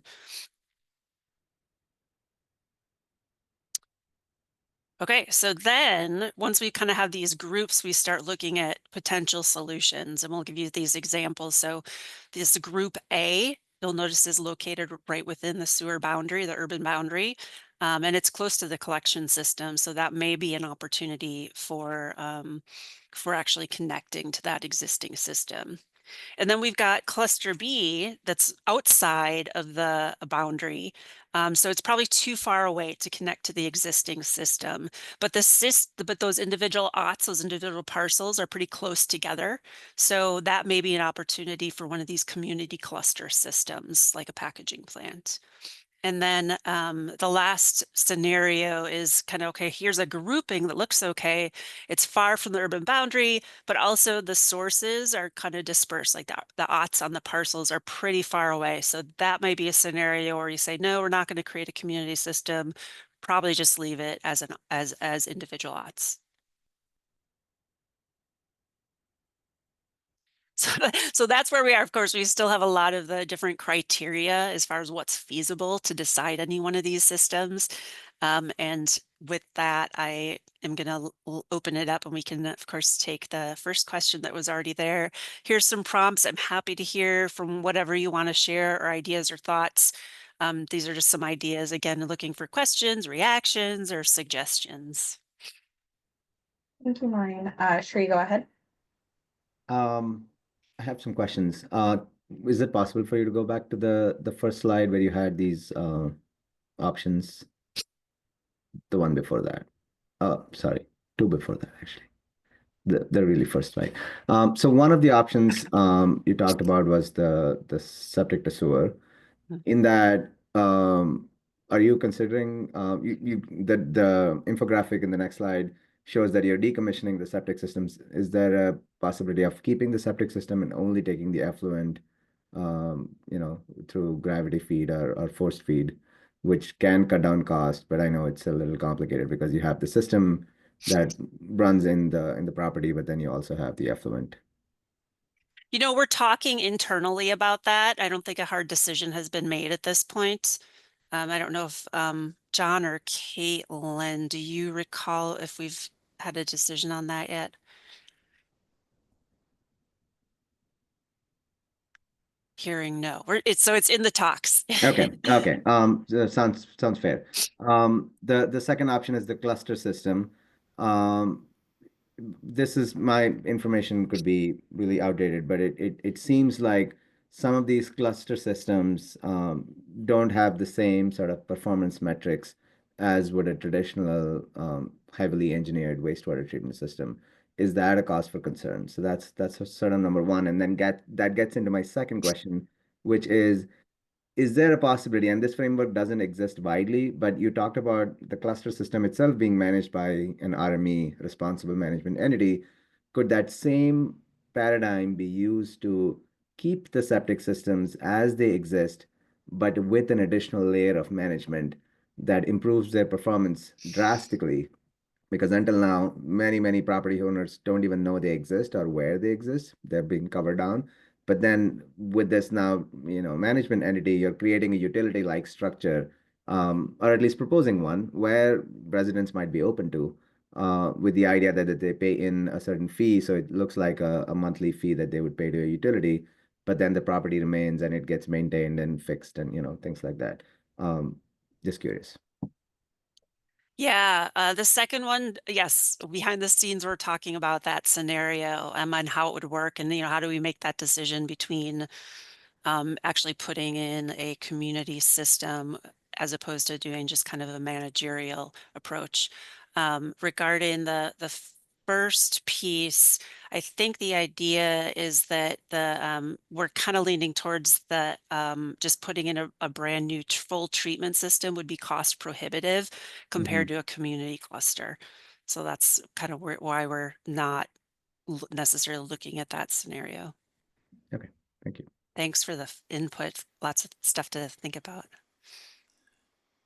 Great. Go ahead, Paul. Yeah, I appreciate I think this is still, as you said at the beginning of the session, like the 30,000 foot framework, not really a plan, but a framework. And in that terms, as a solutions framework, I think it's useful to add what she just suggested, a service contract for the existing systems. And another alternative is education.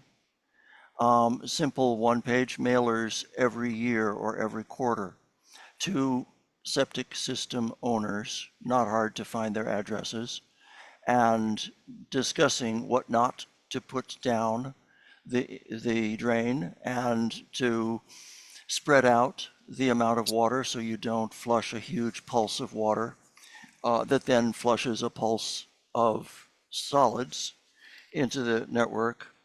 And then there's the third possibility of nitrogen removing treatment. So if you had a system that for some reason is putting a lot of nitrogen into the groundwater and is distant, then a nitrogen removing system, and the University of Florida Extension has some information on those. I'm sure there's others elsewhere. I've done education materials and there's plenty of YouTubes too. So there's a lot of material that could provide education for the systems that there are and nitrogen removing as the next step up, and a maintenance contract also as a next step up before you get to the high capital cost. Thanks. Thanks, Paul. Great contributions, great ideas. Thank you, Paul. Thank you, Maureen. And Paul, as always, it's so nice to see your camera with the birds and the critters. But go ahead, Debbie. Yeah, and I want to echo some of those comments too. I think it was slide 34. It was interesting as you were talking about feasibility, because I understand the feasibility, but I want to just point out something to you which really might be even more important. So in that third cluster that's down in the very lower, I guess it's left-hand side or left-hand side, it you've got septic tanks sitting right on a waterway.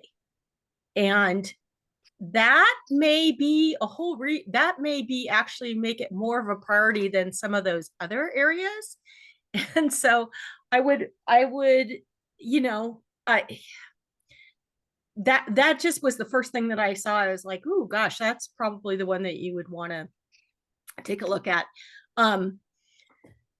The other thing that, you know, I really echo some of those other questions. It's like, if, you know, your first layer of defense being, what can you do to help people operate and maintain their stuff correctly, you know, and then how do you move up? Because I will say, as some of those groups that you said, hey, they could be the responsible permitted entity, that's where we're seeing still some failures. And it might be failures because, I say failures, but in, you know, improperly operated, you know, that's the blessings of wastewater, is most people flush it down the toilet and they forget about it. And so if a person is not aware of it and is really taking care of it, then you're going to have the same failures, just in the bigger area, or maybe sooner. So I would look at that before saying, hey, this is the next right step to do. It might be the right step, it might not, but if nothing else, I think knowing, you know, how successful it has been might help temper the recommendation. Okay, great. Thank you for that. And good point on the one kind of, I think that was called grouping C that you're talking about. That's right on the waterway here. And that was not intended. Yeah. But yeah, a good point that, you know, that's one you'd want to take a closer look at. In a little bit, you're going to hear from my colleague Khalil, who's talking about kind of this groundwater impacts piece that we'll talk about, not quite related to like the proximity to waterways, but we'll talk about, you know, another way to kind of look for areas of OTS that might have a high likelihood of contributing to groundwater impacts in that. So thanks. Hey, Debbie. And then just a time check, I think at 11:30, we're going to move on to the next presentation. So we still have 10 minutes or 9 minutes now for questions. But go ahead, Jasmine. Well, thank you. I think another thing to consider, and you might be already talking about this in future slides, is within your spatial analysis to also incorporate any information on private well systems. Because within the RCAC septic to sewer program, more often than not, our septic to sewer projects usually have like a sister drinking water project, where because the septic systems are failing, now you have nitrate issues in the groundwater basin. And so now you also have to upgrade and create more community water systems to incorporate nitrate removal and other forms of removal. And so it's like trying to control the source, but also try to treat the pollution that's been that the septic systems have contributed to the groundwater basin.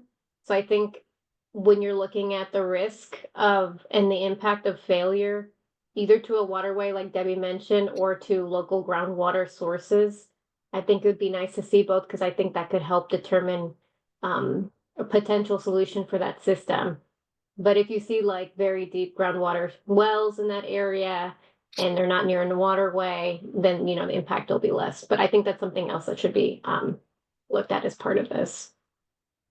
yeah, thanks, Jasmine. You'll hear a little bit about that next up, but I think you also gave a good point of kind of looking at community solution as opposed to just like drinking water and septic individually.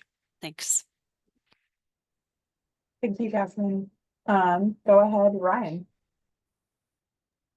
Yeah, thanks. And I was a little distracted, so sorry if someone already commented on this, but a couple observations. One is that this is a 2D map without scale, so it's hard to know, you know, distance between points and so forth.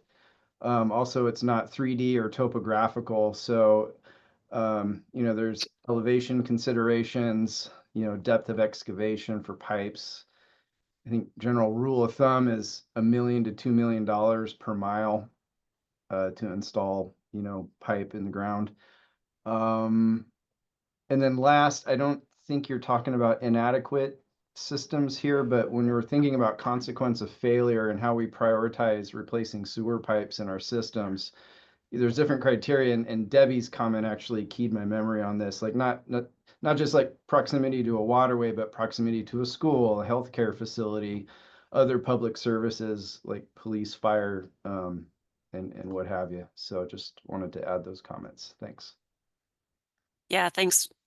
Thanks, Ryan. We haven't developed that feasibility criteria yet as far as, the different spacing, what's the cutoff that we look at for the grouping or the, distance to an existing sewer.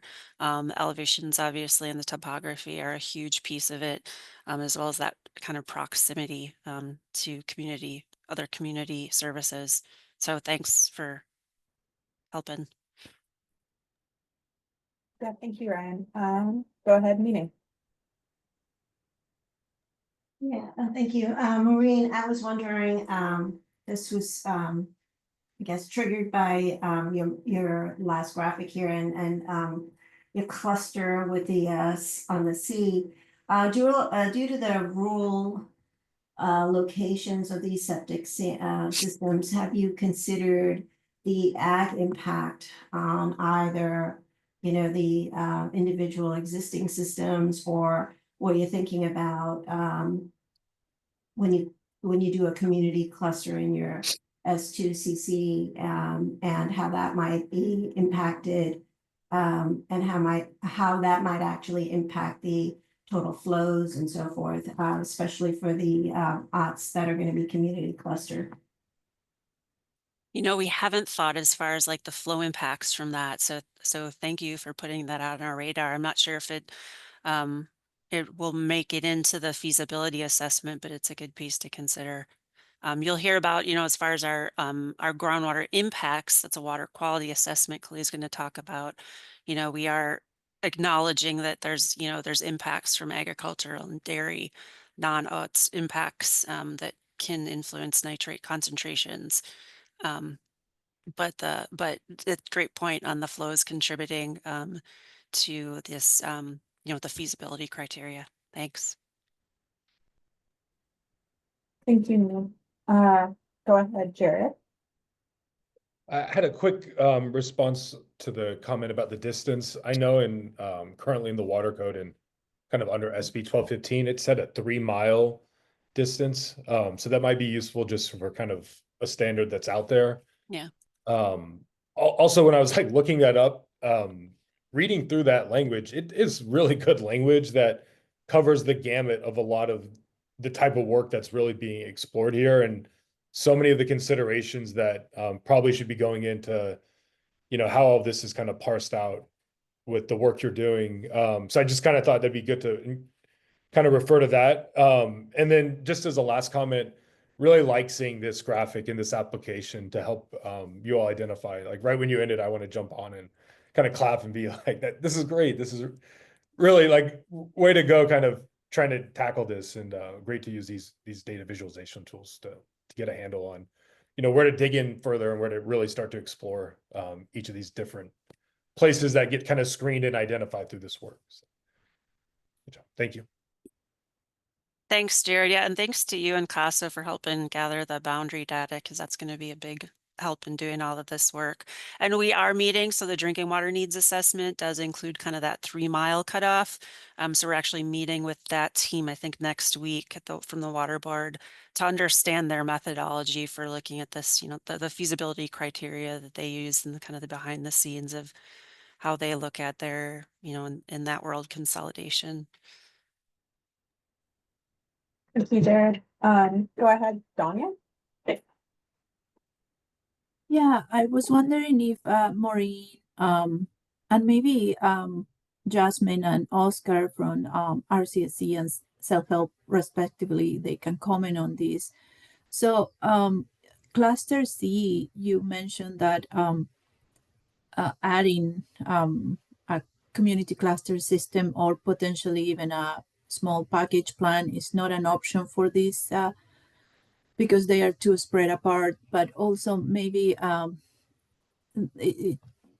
you expand more on the aspect that adding a small package plant not only is very costly, but it requires a lot of thought about where is the O&M operations and maintenance component is going to come, especially for these isolated communities. It's something that is it something that could be sustained within the future? I mean, so perhaps it needs to be expanded a little bit more to that, and that's why I'm asking maybe for advisory group members such as Jasmine and Oscar to provide their input on this, because I'm sure with their many years of experience, they know exactly what I am talking about. And so perhaps kind of clarifying that a little bit more, it will be helpful for the rest of the advisory group members and others. Yeah, thanks, Danya. I think Debbie had kind of touched on that too, that these kind of community systems still can, fail or, not be adequate. So would love to hear, as far as when we're trying to put our feasibility criteria, decision-making criteria together, if AG members have suggestions of what metrics to look at or things to consider, happy to listen.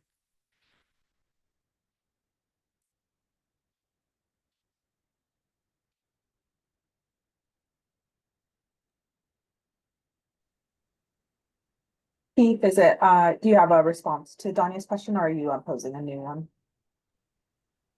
I just wanted to ask, she just, the last person talking just said something about the matrix, additional matrix, and I'm wondering if these can be superimposed over the top of the Sigma maps that show the areas of Corkland clay and the shallow aquifers that are basically closed in aquifers that don't leach down into deep water. I was wondering if that might be a matrix they might want to consider. Yeah, we can look into that. What we're doing here is really starting first with saying, hey, what is this fight beyond kind of like impacts and that, from a maybe a costing and an infrastructure and planning idea piece. Does it seem cost effective or valuable to group systems together and these OT systems and replace them? What you'll hear in a little bit is this groundwater impacts assessment where there's these kind of feasible replacement opportunities.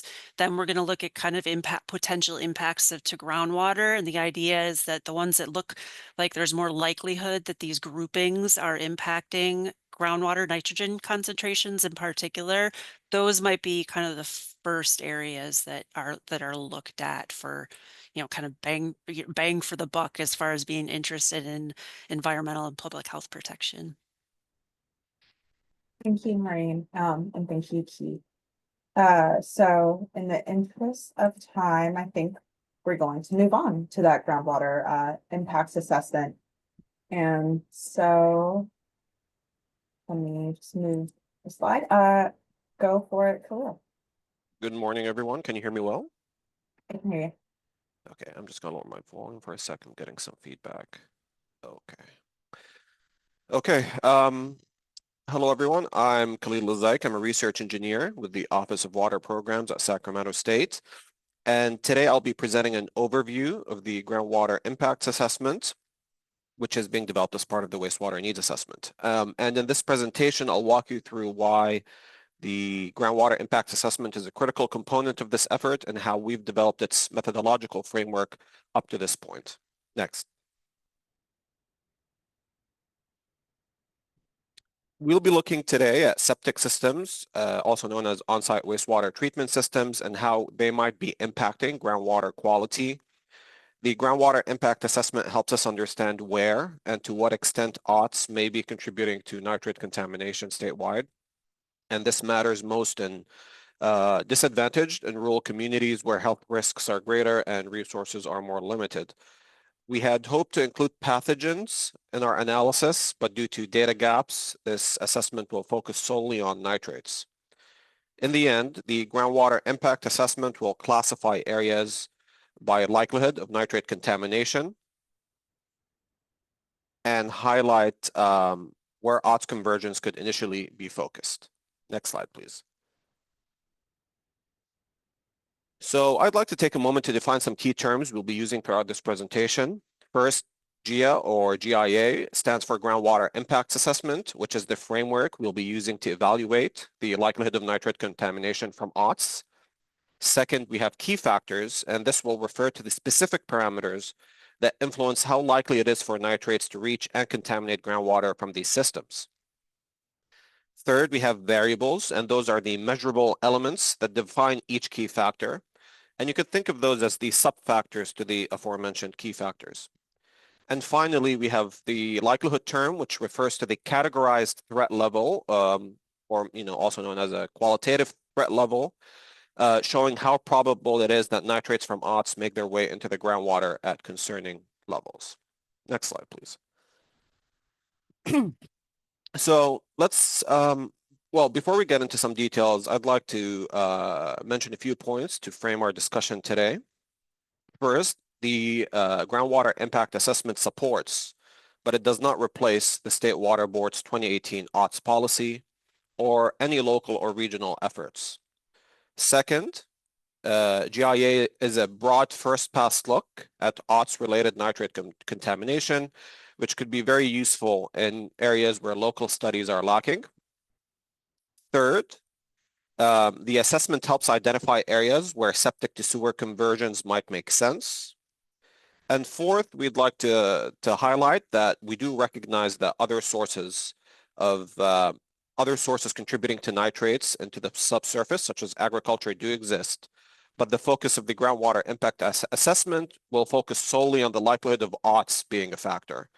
Now, if there are other sources of nitrate contamination, addressing those would be beyond the scope of our assessment and the Great Water Wastewater Needs Assessment. Next slide, please.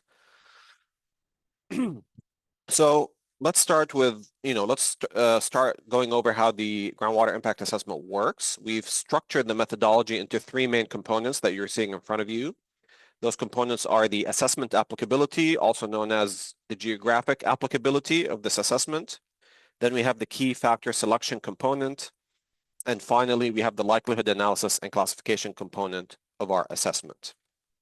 Next slide, please. So this flow chart that you're seeing in front of you shows how the groundwater impact assessment applies a step-by-step process, also known as a stepwise process. So just a quick caveat here. This slide is not intended to dissect every detail of the assessment. The intent here is to show you that we have a structured framework that exists at this point, with each component of our methodology backed by data and technical methods. Now, what you're seeing here on the flow chart are three color-coded components. To the left, you have your blue nodes, which reflect the assessment applicability component of our analysis, in which we will identify unsewered areas that this analysis targets. The green node reflects the key factor selection component, in which we determine which variables drive contamination likelihood. And then to the right of the flow chart, you have the orange nodes, which reflect the likelihood and analysis classification component, which is designed to assign likelihood categories for groundwater contamination based on measured nitrate data, modeled loading estimates of nitrates, and environmental site attributes. So in short, this flow chart is showing you where the groundwater assessment is applied, what it evaluates, how it does so, and what conclusions it reaches. Next slide, please. So starting with the first component, the assessment applicability, the groundwater impact assessment is limited to unsewered and OTS-dependent areas. And since we have no complete map of unsewered parcels yet, we are using proxy data to estimate where septic systems are likely to be located. Now, this is a temporary solution until UMass completes their work on modeling unsewered locations throughout California, and this deliverable is set to be completed sometime in late 2025. What I'm referring to here is in reference to the UMass model is it's a data-driven modeling framework that is developed by the University of Massachusetts, Amherst, to model unsewered parcels in California, and they're using machine learning and spatial analysis. I think Maureen mentioned some of that earlier. But in the meantime, until this product is out, this proxy approach will let us test and refine the methodology of our assessment as we continue doing this work. Next slide.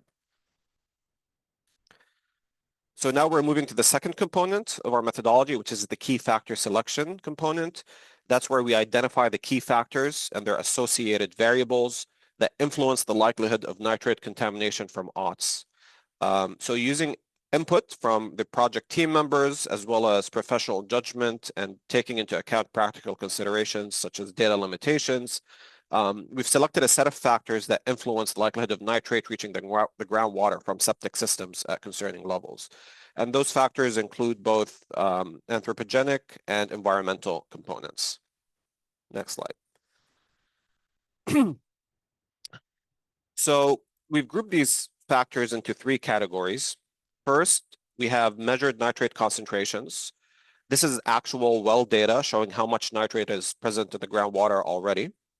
Second, we have the modeled nitrate estimates from OTS. So those are calculated estimates of how much nitrogen is entering the system based on factors such as population, rainfall, and parcel size.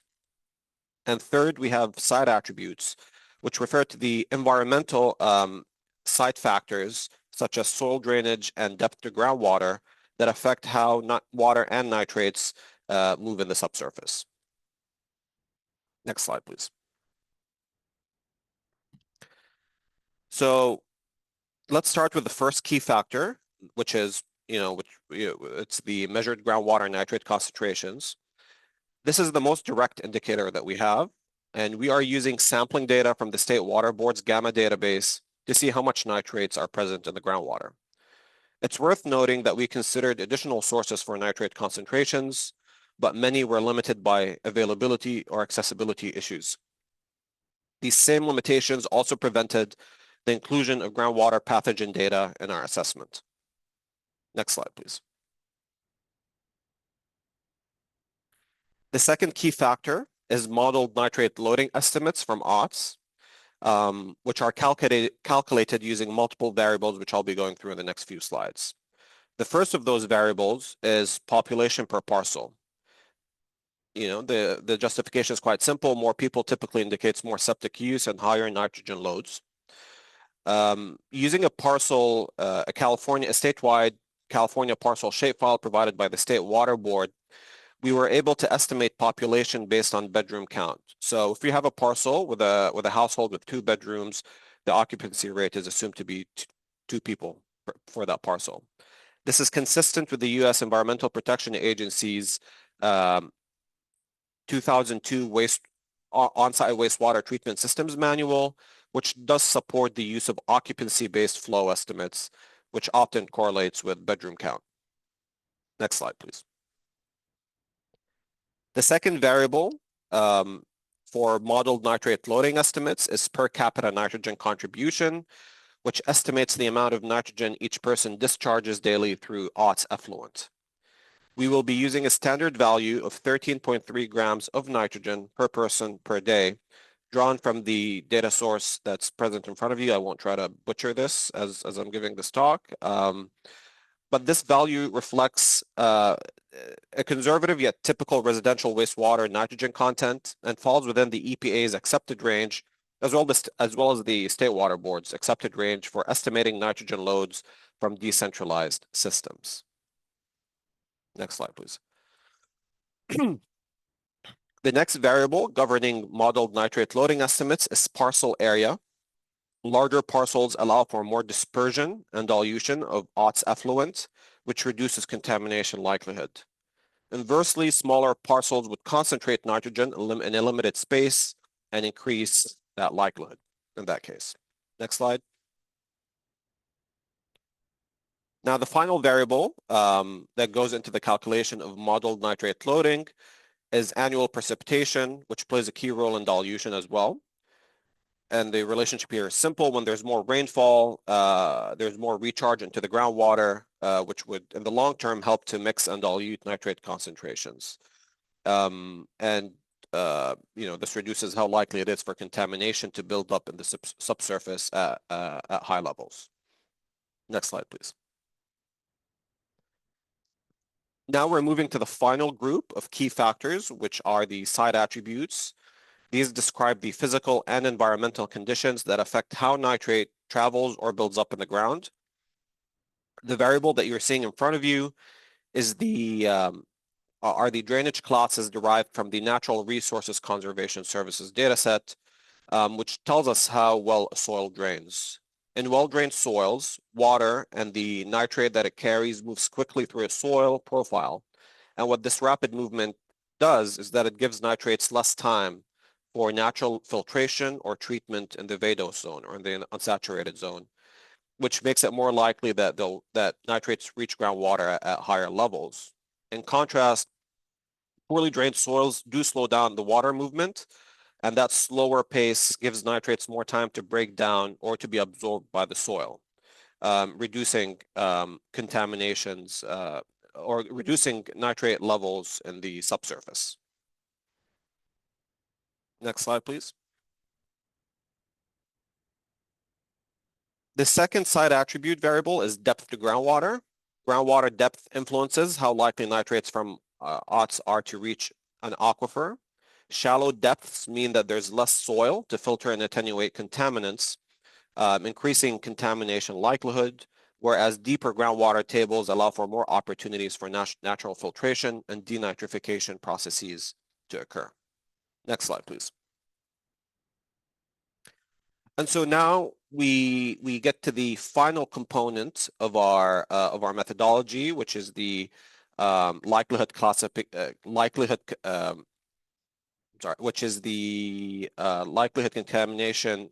analysis and classification component of our analysis, where we determine contamination likelihood statewide.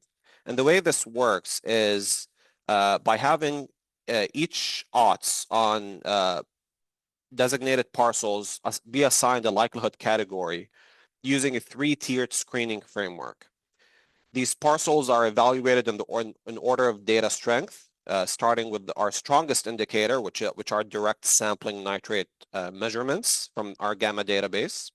And then once a parcel meets the criteria for that tier, it gets classified and it doesn't get assessed any further. And so we'll go through that screening process right now. So we have 4 contamination likelihood levels. Like we said, they're qualitative, categorized threat levels, as we call them. It starts with very high likelihood of contamination. So if you have a parcel and with available measured nitrate concentrations from our GAMMA database that exceed 10 milligrams per liter, that gets flagged as having a very high likelihood level of contaminating the groundwater. And we chose the 10 milligram per liter threshold because it's the federal and state mandated maximum contaminant level for nitrates in drinking water. Our second level is a high likelihood of contamination. This happens on parcels where we have calculated or modeled nitrate loading estimates that exceed 10 milligrams per liter, but where no measured data is available.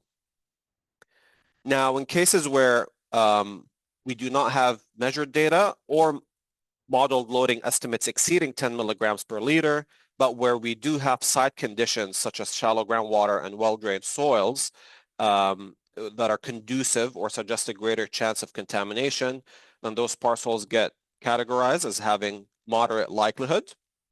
And then finally, if you have parcels that meet none of these key contributing conditions, then that gets flagged as having a low likelihood for contamination.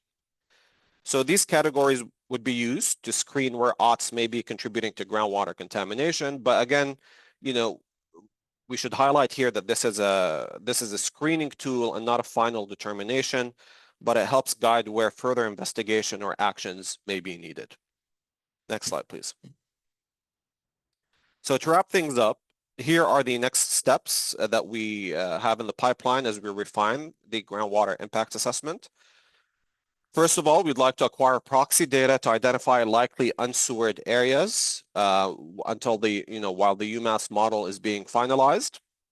We'd like to define what counts as a high density OTS area or a community of concern, and which would allow us to flag potential hotspots. Third, we'd like to set co-occurrence criteria to determine which combinations of site attributes would raise concern. So, we talked about depth of groundwater, we talked about soil drainage. How do we, what criteria do we set for those? Do we include more criteria, more site attributes? That's something we can discuss. And finally, and based on everything that I've stated, we'd like to continue refining the methodology through continuous testing, iteration, and adjustment based on results. Next slide, please. So I'll close with a few open questions to guide our discussion. First, are there any additional key factors or variables that we should consider? Second, how could the results of the groundwater impact assessment better support decision-making for OTS conversion projects? And third, do you have any feedback on our next steps, especially ways to strengthen the methodology, fill data gaps, and improve the analysis? And so this brings me to the end of my presentation, and I'll throw it back to you, Ariana. Yeah, thank you so much, Khalil. And now we'll take questions, same format before, please raise your hand. And just a time check, we're at 11:50. And so we wanted to have this discussion go until noon for the open discussion. So, but I'm sure we could be a little flexible on that. But Oscar, you're up first. So just a thought, once those unsewered areas have been identified, just a thought of maybe incentivizing or encouraging improvements to septic tanks or septic systems to help reduce nitrate levels. And I'm not advocating for one way or another. I know there's other improvements that you can make, like there's a piranha, which is an aerobic bacteria generator, more advanced septic systems, or even biological process to help lower the nitrate contamination into groundwater. Yeah, I mean, those are great comments. Yeah, we'll take them into account. Obviously with a statewide assessment such as this, one thing we have to consider when looking at key factors or variables we want to include in our assessment is what's the, is it a data set with spatial distribution? There needs to be some level of standardization to be able to use it. But that's a great mention of some ideas that could be used to reduce likelihood contamination. Oscar, go ahead, Paul. Yeah, very interesting presentation, and I really appreciate the split between actual data from well monitoring and the modeled data from where people live. On the actual data, could you go back to slide 43? There are places where you find actual data of high levels found in actual water. And it sounds as if when that is near aughts, you're attributing that high nitrate level to the aughts. And that requires another step to look for other likely causes. You've mentioned that, of course, you're not looking to fix ag, the manure and fertilizer issues. Of course not. But I think in order to interpret the high levels in water, you need to check whether there are manure facilities or livestock or nitrogen fertilizers being applied nearby, because those are more likely sources than the aughts. And your map of California showed the very high levels of measured nitrates in the Central Valley and the other ag areas. So that's not necessary. It's the step before you attribute those to aughts. And then on the models, you're using studies from 40 years ago and 23 years ago. I'd like to see those citations so I could read those. And I think it's important to find more recent studies. The consumption of meat has gone down, so nitrogen in sewage may have gone down per person. Lots has changed in the last 40 and 23 years. And then those studies presumably used data from before that. So we're probably going back 45 years and 30 years to the data collection. And I can ask here, you probably know, are they measuring the nitrogen that comes out of a septic system or the nitrogen that comes out of a human body? Because certainly the septic systems do have some denitrification ability. Thanks. No, those are great points. Okay, let's start with the first one. On the issue of other sources of nitrate of nitrates. No, that's something we've been discussing and how to handle it. I suppose my my initial argument about it not being in the scope, I think, was referred more to the policy perspective of it, which this tool is to help policymakers, is not, but doesn't have a regulatory mandate per se. One way to you are very correct. I think one way to figure out whether there are other sources of nitrates that would that are contributing to groundwater is to use a land use map. And you can look at agricultural areas in California, and it's, I think it's a safe estimate to say that nitrate contributions from OTS would be a drop in the bucket compared to agricultural runoff, for example. One concern about using such a map to filter out areas that we'd say those are agricultural areas, so OTS is not a major contributor. That's one way to think about it, and it has its merits. But then on the other hand, you're really removing a lot of the state out of play in this case. So all I can say at this point that we're thinking it through. Your comments are on point, and it's something we have to figure out in terms of how do we approach it in a balanced way. Now, the second one, I guess our approach with the studies was, if you go to the state water board's documents or the EPA documents, usually they provide a range, and the 13.3 number is kind of a mean, is a golden mean. Our approach has been to select a number that's conservative, I suppose, and that's been in use in the industry for a while now. But I think it's worth looking at seeing there are some newer studies that are with numbers or values that are used in official documents, I suppose, by agencies. But that's something to consider. As for your third point regarding, when are they measuring nitrogen from humans or from septics? I honestly don't know the answer to that. It's something I should go back to and look at as well. But great points, great things to think about. Thank you, Paul. And it looks like we have a lot of questions, so I think we could just go ahead and go into the time a little bit, but we will have to try to cut it off to make sure we get to Jared's points and some other discussion that needs to get that Sam wanted to bring up. But next, Nina. Yes, Daniel, I actually appreciate your issue with the data gaps for the microbials, and that's a fair point.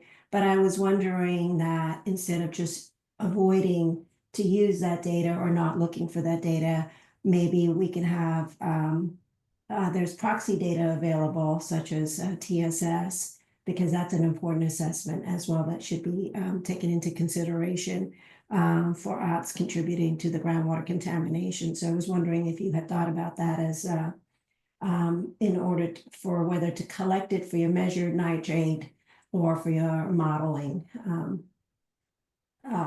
for future. Thank you. Honestly, no, that was not considered. I don't know if Harold is on the line. Maybe he can pitch in on this. I mean, something to think about. I know that for pathogens, the gamma data set for the past 5 years had 200 wells for the 200 data points for the entire state in the last 5 years, and there was an uneven distribution. That's why we were not using it. But yeah, it would be interesting. To be honest with you, that's not my specialty, so I can't comment much, but I'd be interested to learn more about the relationship between TSS and pathogens and how that could be used as a proxy. Yeah, pathogens are difficult to get continuous data, but a lot of the wastewater treatment plants actually do use TSS to indirectly help identify potential microbial problems. So maybe that's something that you can consider in the future. Thank you. That's very useful. We'll take a look at it. Thank you, Mina. Go ahead, Keith.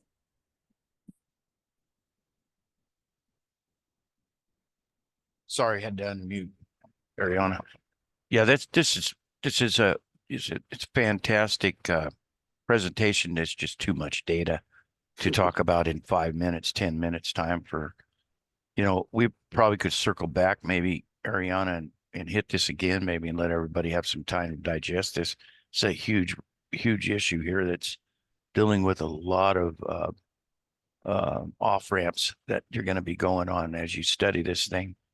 One of the first things I'd like to ask him is on the likelihood. Why did you guys call this? Why use that term likelihood?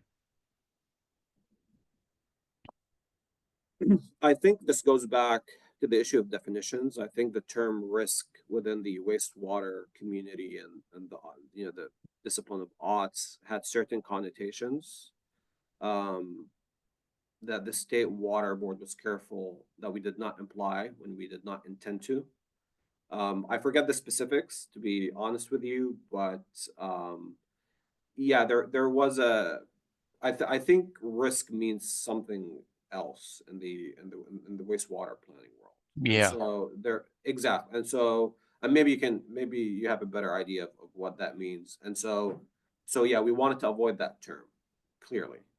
Yeah, it could turn into controversy. But second one, because we're skipped for time here. We're on the population loads. The migrant population in California and undocumented populations in California are huge. I've heard numbers from contractors, developers, and property owners up and down the state that some of their properties are loaded with 3 to 4 families in each room, not just a whole house, but in each room. Do you guys account for that type of, unaccounted population concentrations?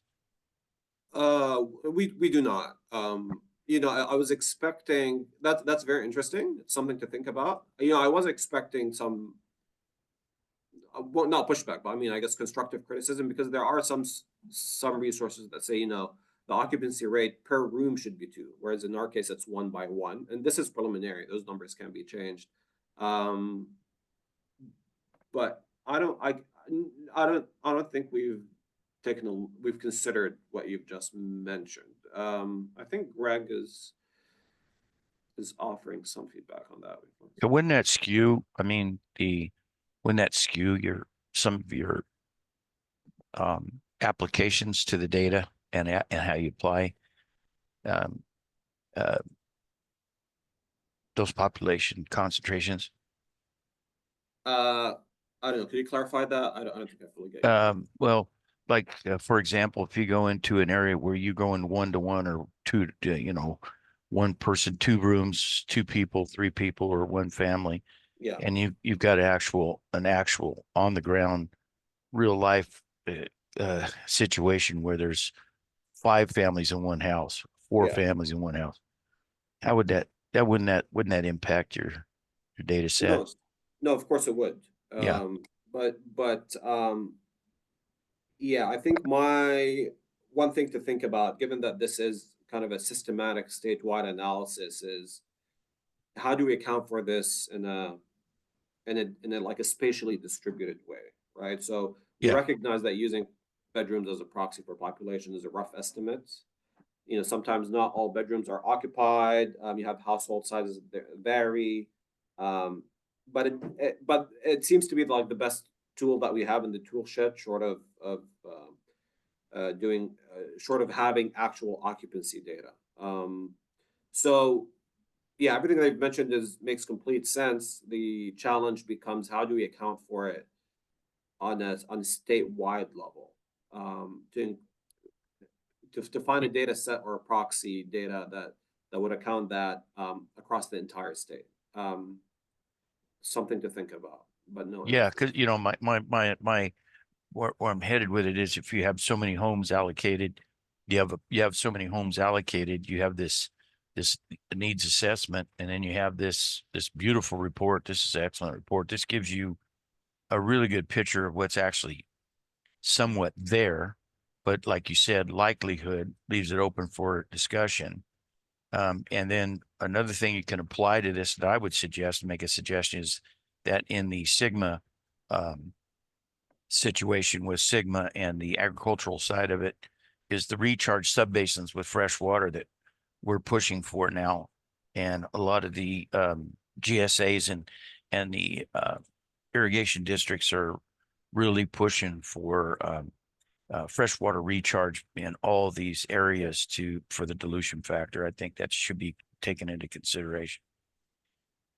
Good points to consider. Yeah, thank you. Thank you, Great Keith. report. Great report. Thank you, Keith. And I see we have Debbie, and I think she'll probably be the last question for this section, and then we'll move on to the open discussion. But go for it, Debbie. Yeah, thank you. And thanks, Khalil, for that information. It's, and really enlightening. One big suggestion I'd have is CV Salt, which is an effort to manage salt and nitrates within the Central Valley, has done some extensive modeling. It does account for different sources of nitrate and is actually I just would suggest not necessarily that they have to be together, but at least talking to the modelers that have worked there and seeing if there's information or some way that can help, can kind of be mutually helpful. So anyways, that was one thing. But the question that I had for you was, you had the nitrate per person area. Total nitrogen per person. And I know you talked about, going through the ground and all these different, what the subsurface looks like. Are you making the assumption that 100% of the nitrogen is turning into nitrate? Or are you yeah, that's correct. I mean, there are a lot of assumptions that we have not mentioned. One of it, that 100% of nitrogen is turning into nitrate. We're assuming 100% recharge. Yeah, so because we're dealing at such 30,000 feet, there are certain we have to make certain assumptions. Now, if you choose another static value, then you have to defend that value as well. But I suppose if you're using this tool not for absolute data, I mean, this is relative. This is a relative tool.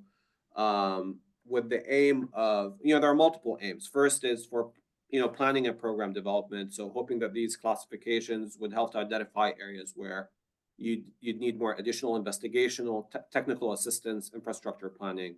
The second goal is gap identification, identifying data gaps. And the third one is recognizing opportunities for odds conversions or sewer connections, which all go back to it's a relative tool, which gives us more liberty. I think it's not meant to ground truth per se. And then that takes me back again to that one slide that I had about the qualifiers. There's a reason. There are policy aspects of it, but then you have the actual technical aspect of it. That's why we think that this tool, in the best case scenario, complements an odds policy, complements local or regional studies. That's based on actual data. In the worst case scenario, if there's any confliction, I would say, our tool would take the back seat. And that's because of the limitations of doing such a high level assessment. And so, yes, so again, this is to complement existing work, more site specific work, and to take a back seat when it doesn't make any sense if the data, the evidence suggests otherwise. Okay. I appreciate that. Still recommend talking to those modelers. I know. Oh yeah, and I mean, we it's did. 2/3 of the state, so it's a big landmass. I believe we did get good point. Okay. We did get in touch with the CV salts team. Okay, you did. And our methodology, that flow chart that you saw, it's not a one-to-one replica, but a lot of the ideas were inspired by some of their work, because they had like their own flow chart of their own, and obviously our approach is inspired to some degree because we wanted it to be as close as possible to what they did, but there are some variations. But yes, we did talk to them, and the work here is definitely builds off what they've done. Okay, great. Thank you. Debbie, and thank you, OWP, for your wonderful presentations. Of course, the slides have been shared out for advisory group members. But now I'll show on our meeting map, we're at the open project discussion. So I think we can dive deeper into Jared's question that he posed at the first presentation. As well as, I know, Sam, after we're done discussing the phase 1 report, I'll throw it to you so you can discuss your questions for the advisory group. But first, I think we want to address the phase 1 report timing, and I could stop sharing my screen so we can all see one another. Okay. Yeah, Jared, do you have any other specific questions after we kind of gave a preview of what is going on? I know in the last email that we sent out to the advisory group members, we included kind of a scope of work which showed the deadlines or that we have for the project, and in it we put the caveat that the June deadline for the phase 1 report is when we'll be sending it to the state board. And then they have to go through a review process, which is comprehensive. And then it'll get sent to the advisory group and then public. But it is when we send it to the state board, it is an iterative process of a back and forth that we try to anticipate how long that'll take, but often there may be delays. But go ahead, Jared. No, that's fine to hear. I guess ultimately, maybe just seeing the table of contents so we kind of understand the purview of it would be beneficial. It just, and maybe that's in the documents you shared, but I think that some of what we've been discussing is kind of the tools and approaches you're using, and insofar as those may not be settled or there's going to be refinements to those that might impact how that report is written, or if those topics aren't in that table of contents because it's more of a phase 2 thing, then we kind of have a sense of, is there more time to kind of work through that? Also understanding you do have these firm deadlines, respectfully, and so you do have to move things along and submit them as is. But kind of seeing the email that you'd sent, it talked about being adaptive and having flexibility on this work. And so insofar as anything that's maybe not so settled, or there's still work being done, even if it's reported on, if there's more time, before the end of phase 2, that also would be, an option for us, just as we're thinking about this. And certainly, like, deadlines are deadlines, but sometimes they kind of have this artificial imposition upon us. And so I think we're just working with the deadline in mind, not with a overarching need to be like, get it done, like this is what we expect. It's just like, oh, you were working kind of like with that.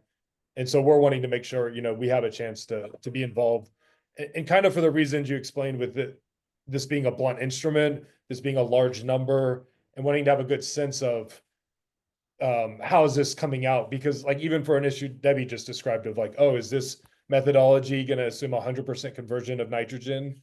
Well, like that could be, the kind of thing where you could do a range, right? Let's say it's 100%, let's say it's 50, let's say it's 25. And that could go in early in the analysis.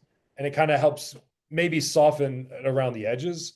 And if that's just an analytical choice at the outset, that's the kind of thing where like the technical input early on could help. So just some thoughts there. And I know we're having ongoing dialogues around all this, so just appreciate the two-way street here, and you're kind of engaging with us, and we'll continue to be as supportive as we can. Yeah, thank you, Jared. But go ahead, Maureen, I see you're unmuted. Yeah, Jared, I was going to say, at least for the pieces that OWP is putting together. So, we presented a little while ago on the facilities list that we came up with. So the phase 1 report will go through, our final kind of decision making and the list that we're going with and that whole methodology. And then it'll also document this proposed approach for these inadequate facility solutions costs and OTS replacements and that. So to me, it's going to give you guys all an opportunity to really dig in and see kind of where we landed. But keep in mind that once we go into the implementation phase in phase 2, I see it kind of as an iterative process where like, oh, okay, we were doing this and this and this. Wait, this isn't working. Oh, there's a better way. Oh, we didn't think about this. And so, yeah, really looking for, as we go into that, for AG members to help us, think through improvements in different ways once we start really trying to, implement stuff. So.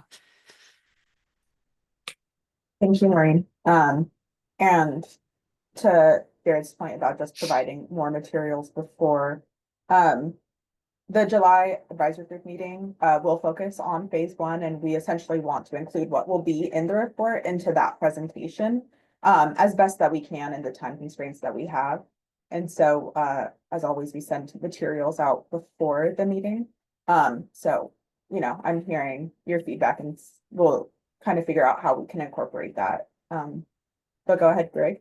Yeah, I was just gonna say, we need to discuss internally, make sure everyone's comfortable. I don't see any problem with providing a table of contents well before when we can the report can actually get to you all. So again, we'll have an official answer on that soon, but that is my my perspective. And yeah, Jared, did we cover your questions? Is there anything else? Yeah, anything that we missed before we move on? No, I appreciate getting a sense of what's in there, and just so we're contemplating it. And that July meeting, I guess, will be a really good one for us as well. And I guess our hope is maybe some of that. I mean, I think we should be thinking with the office hours leading up, and even in the office hours after, we could use that July meeting to provide input. So as you all are doing your work with folding in the water board's input, if it's all happening concurrently, I think that'd be ideal and optimal. Yeah, that sounds good. And yeah, of course, office hours. I feel like I've been really fruitful for discussion and learning more and trying to understand where you guys are at and what we can do to better communicate and or provide information. So thank you. But with that, I think I'll throw it to Sam then to pose some questions or comments for the advisory group. Hi, Ariana. Hi, everyone. Good to see such a vivid discussion. And I think this goes back again to what you've been providing to us, which is basically great information. I would like to also note on the chat and in general that for our previous field campaign trims, we really want to mention to thank Oscar Cisneros, Valleja Nor, Laura Ramos, Menuleri, Jared Boskul, Charmaine Rose, Barshini Reddy, and others who in this group provided some time, logistics, instructions, contact people for us to go on the field trips. So thank you so much. And then the second part, which actually is the question, is that we're going to the Central Valley, the Sacramento area, and San Francisco Bay. Those are our two following trips. If there is any one of you who want to contact us, touch base for helping us out to identify contacts, locations of communities or places where we have inadequate wastewater treatment or communities, please do let us know. We're in the processes of preparing for the for the field trip. And basically what we want to do there is just to document the stories, bring the stories to the data that we have, and that is it. So if any one of you is in these regions, also Keith, sorry Keith that I'm seeing you, I missed to provide you some of the things. You also provided good feedback for us. So anyway, anyone in the Sacramento or San Francisco Bay that want to provide us some help, we'll be happy. Thanks a lot. Thank you, Sam. And if possible, if you could just put your contact information in the chat for folks who may want to reach out. But okay, we can go to any other questions either on today's presentation or general questions on the wastewater needs assessment that folks have. That would be great. I see Keith, your hand is still raised. I'm not sure if that's left over or if you have a new question. And Ariana, there's I think there's a couple questions in the chat. There's one from Wahija. Okay, yeah, Lucia, would you like to Sorry, comment? Ariana. No worries. Thank you so much for this insightful presentation. I just really think from the start of the project to now, I have a very clear understanding of what you guys are doing, and you've done amazing work. Just going back to this presentation, I saw on slide 14 that you mentioned there are two categories, at risk and potentially at risk. So I'm just trying to understand what's the distinction. Based on the last meeting we had, we never got a chance to discuss what weights we are going to assign to each of those criteria that you defined, because the weights are going to be important input in determining the total number of at risk or inadequate systems. So I was just curious if there's going to be a discussion at one of the upcoming meetings to talk about that. The other question I had was in terms of like looking at actual costs versus projected costs. So I'm just curious if you're going to factor into account things like inflation and all the tariff discussion that is happening in the world, because that will also change the level of cost that you will estimate by the end of 2027. And just lastly, is there any discussion or acknowledgement solutions in terms of the people who have limited access to sanitation, for example, homeless population or people or farm workers? I don't see that happening here currently, but just having that acknowledgement, is this out of the scope of the project? That's another thing that I just wanted to clarify. Thank you. Yeah, thank you. I see that Grace and Greg are here. I'm not sure if you want to speak to the risk categories. I can, yeah, I mean, in terms of, I think there were 4 good questions in there. So I think I can speak to 3 of them. Grace can certainly jump in. But in terms of potentially at risk versus at risk, we did cover that in the previous meeting. But and we're happy to provide more detail or point you back to it. But it's essentially a gradation of risk, meaning the systems will be scored for risk on a scale, and then a certain cutoff would be, it's a label to say potentially at risk versus at risk. It's not a different methodology. So that cutoff can be set at different levels, just like the weights, which you mentioned, and we'll be providing, a proposal on that as soon as we can. Relatedly to your question on, weighting and thresholds, we have been discussing that at office hours we've been holding. We will continue to discuss that with those who come to the office hours we hold, and we will be presenting a refined and more developed version of the inadequacy and risk assessment in July. We can't, hold another advisory group meeting, as we've already discussed, separate to, I think, provide all the details that some folks would like to get in settings like this. But we are happy to discuss during office hours, potentially in, follow-up meetings if people contact us, but also in July. And again, those will be, proposed and things that we have to operationalize not too long after, but they will not be set as of July. I think in terms, I want to defer the cost note to maybe Maureen et al., although I also have a perspective on that. But I think the final one that I wanted to touch on was in terms of certainly the phase 1B reports, the baseline reports that we hope to get out to you soon, pending final water board review and state review. We'll have an acknowledgement in terms of people having limited access to sanitation in different types of housing and unhoused settings. In terms of the solutions or scope of proposed interventions, that's going to be a state board and state decision. And there's ongoing discussions about that right now, so I can't really say, but in terms of acknowledgement of those situations, certainly that will be, that will be part of the baseline assessment reports. Thanks, Greg. Yeah, and as far as cost projections, we are going to for sure include inflation. For example, if we're taking historic costs, we'll get them all normalized to a certain year. And then we're also going to be looking at net present worth for the next 20 years out, because that'll include things like the operation and maintenance.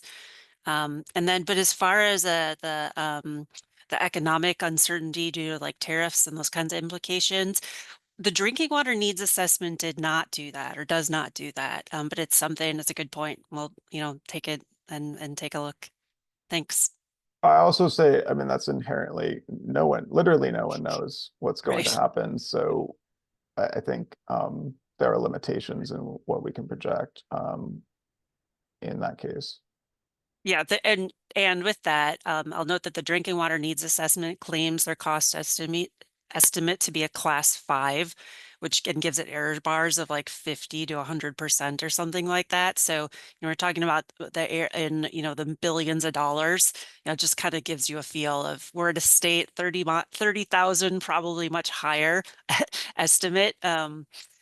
As far as looking down, it's not site specifics, it's a whole statewide effort. And so there's for sure not a lot of confidence or a lot of accuracy in the costs. It's just let's develop a method, see where we land, and then continue to look to improve it in the future.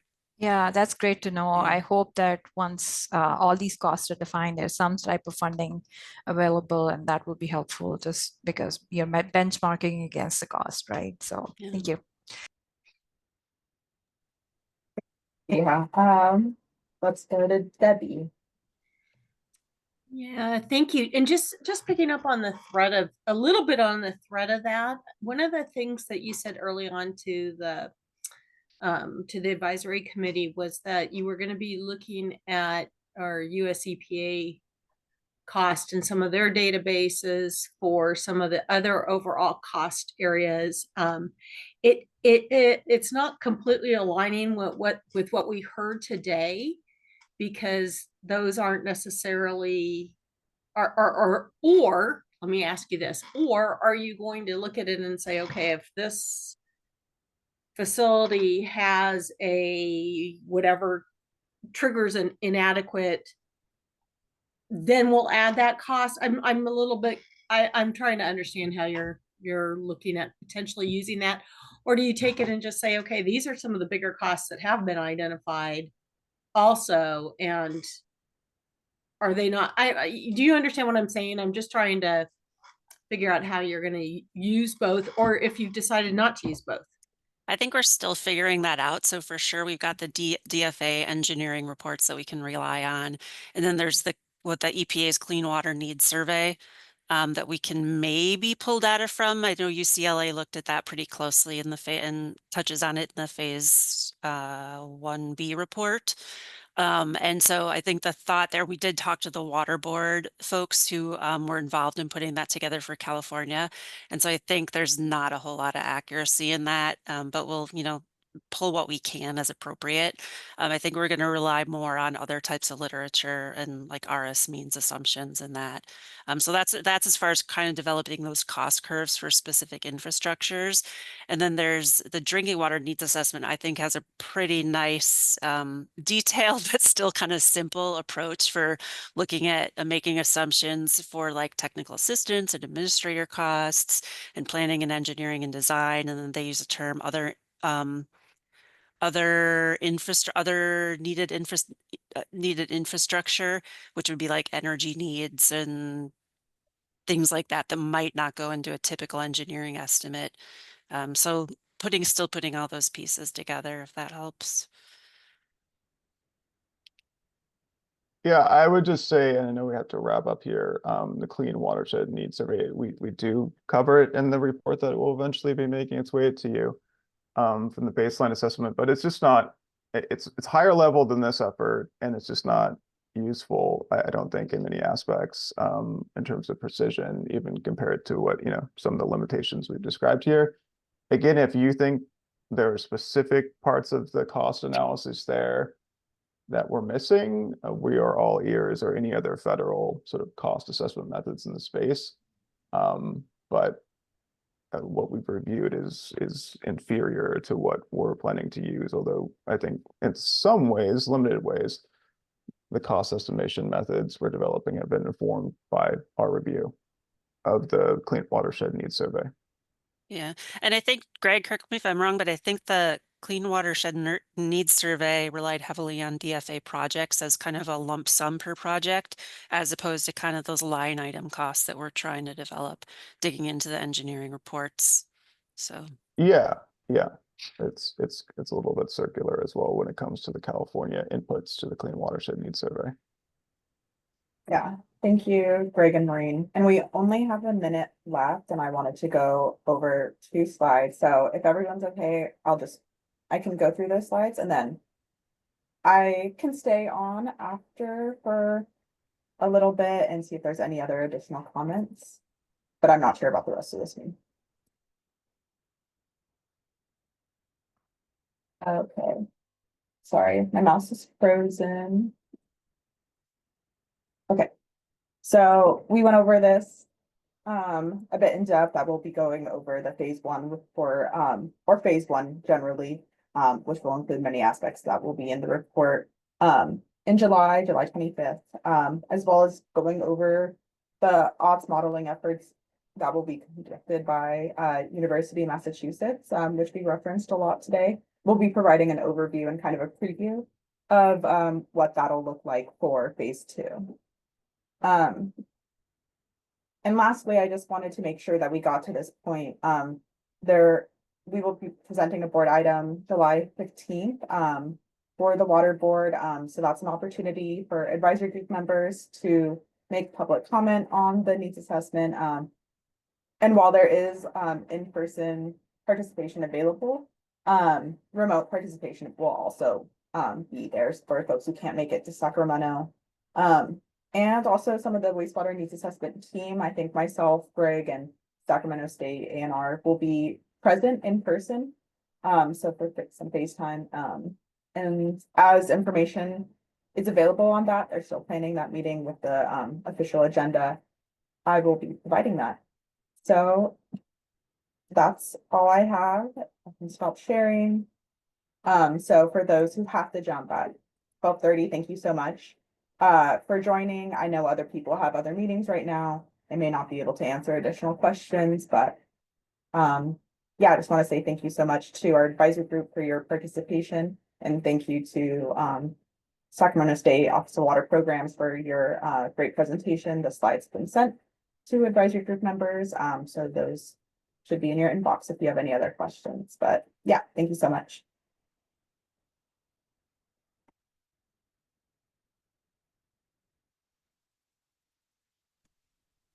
Go ahead. Yeah. Thank you, Erica. Thank you. Jared, if you have a question, I see Maureen is able to stay on, I think, a little bit. We can take another question.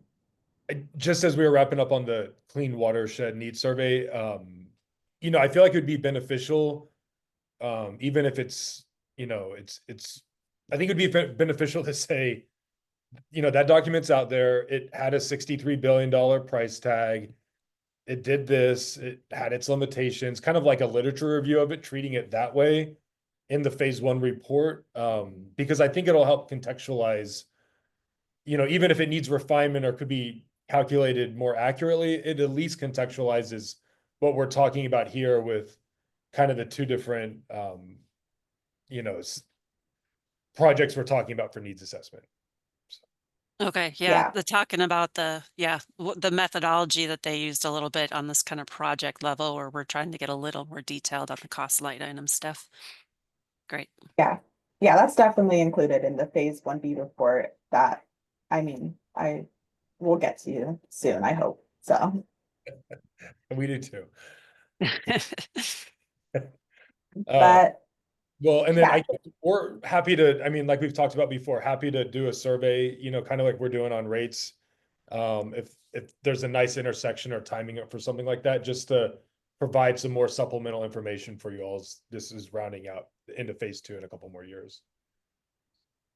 Yeah, thanks for the offer. We'll talk for sure internally and see if that, it's a matter of like how long it'll take you to do and when would we need the data by in order to, to make real good use of it. So let us plan a little bit internally and we'll follow up. Okay. Thank you. Yeah. All right. Thank you all. Thank you, Jared. Thanks, everyone.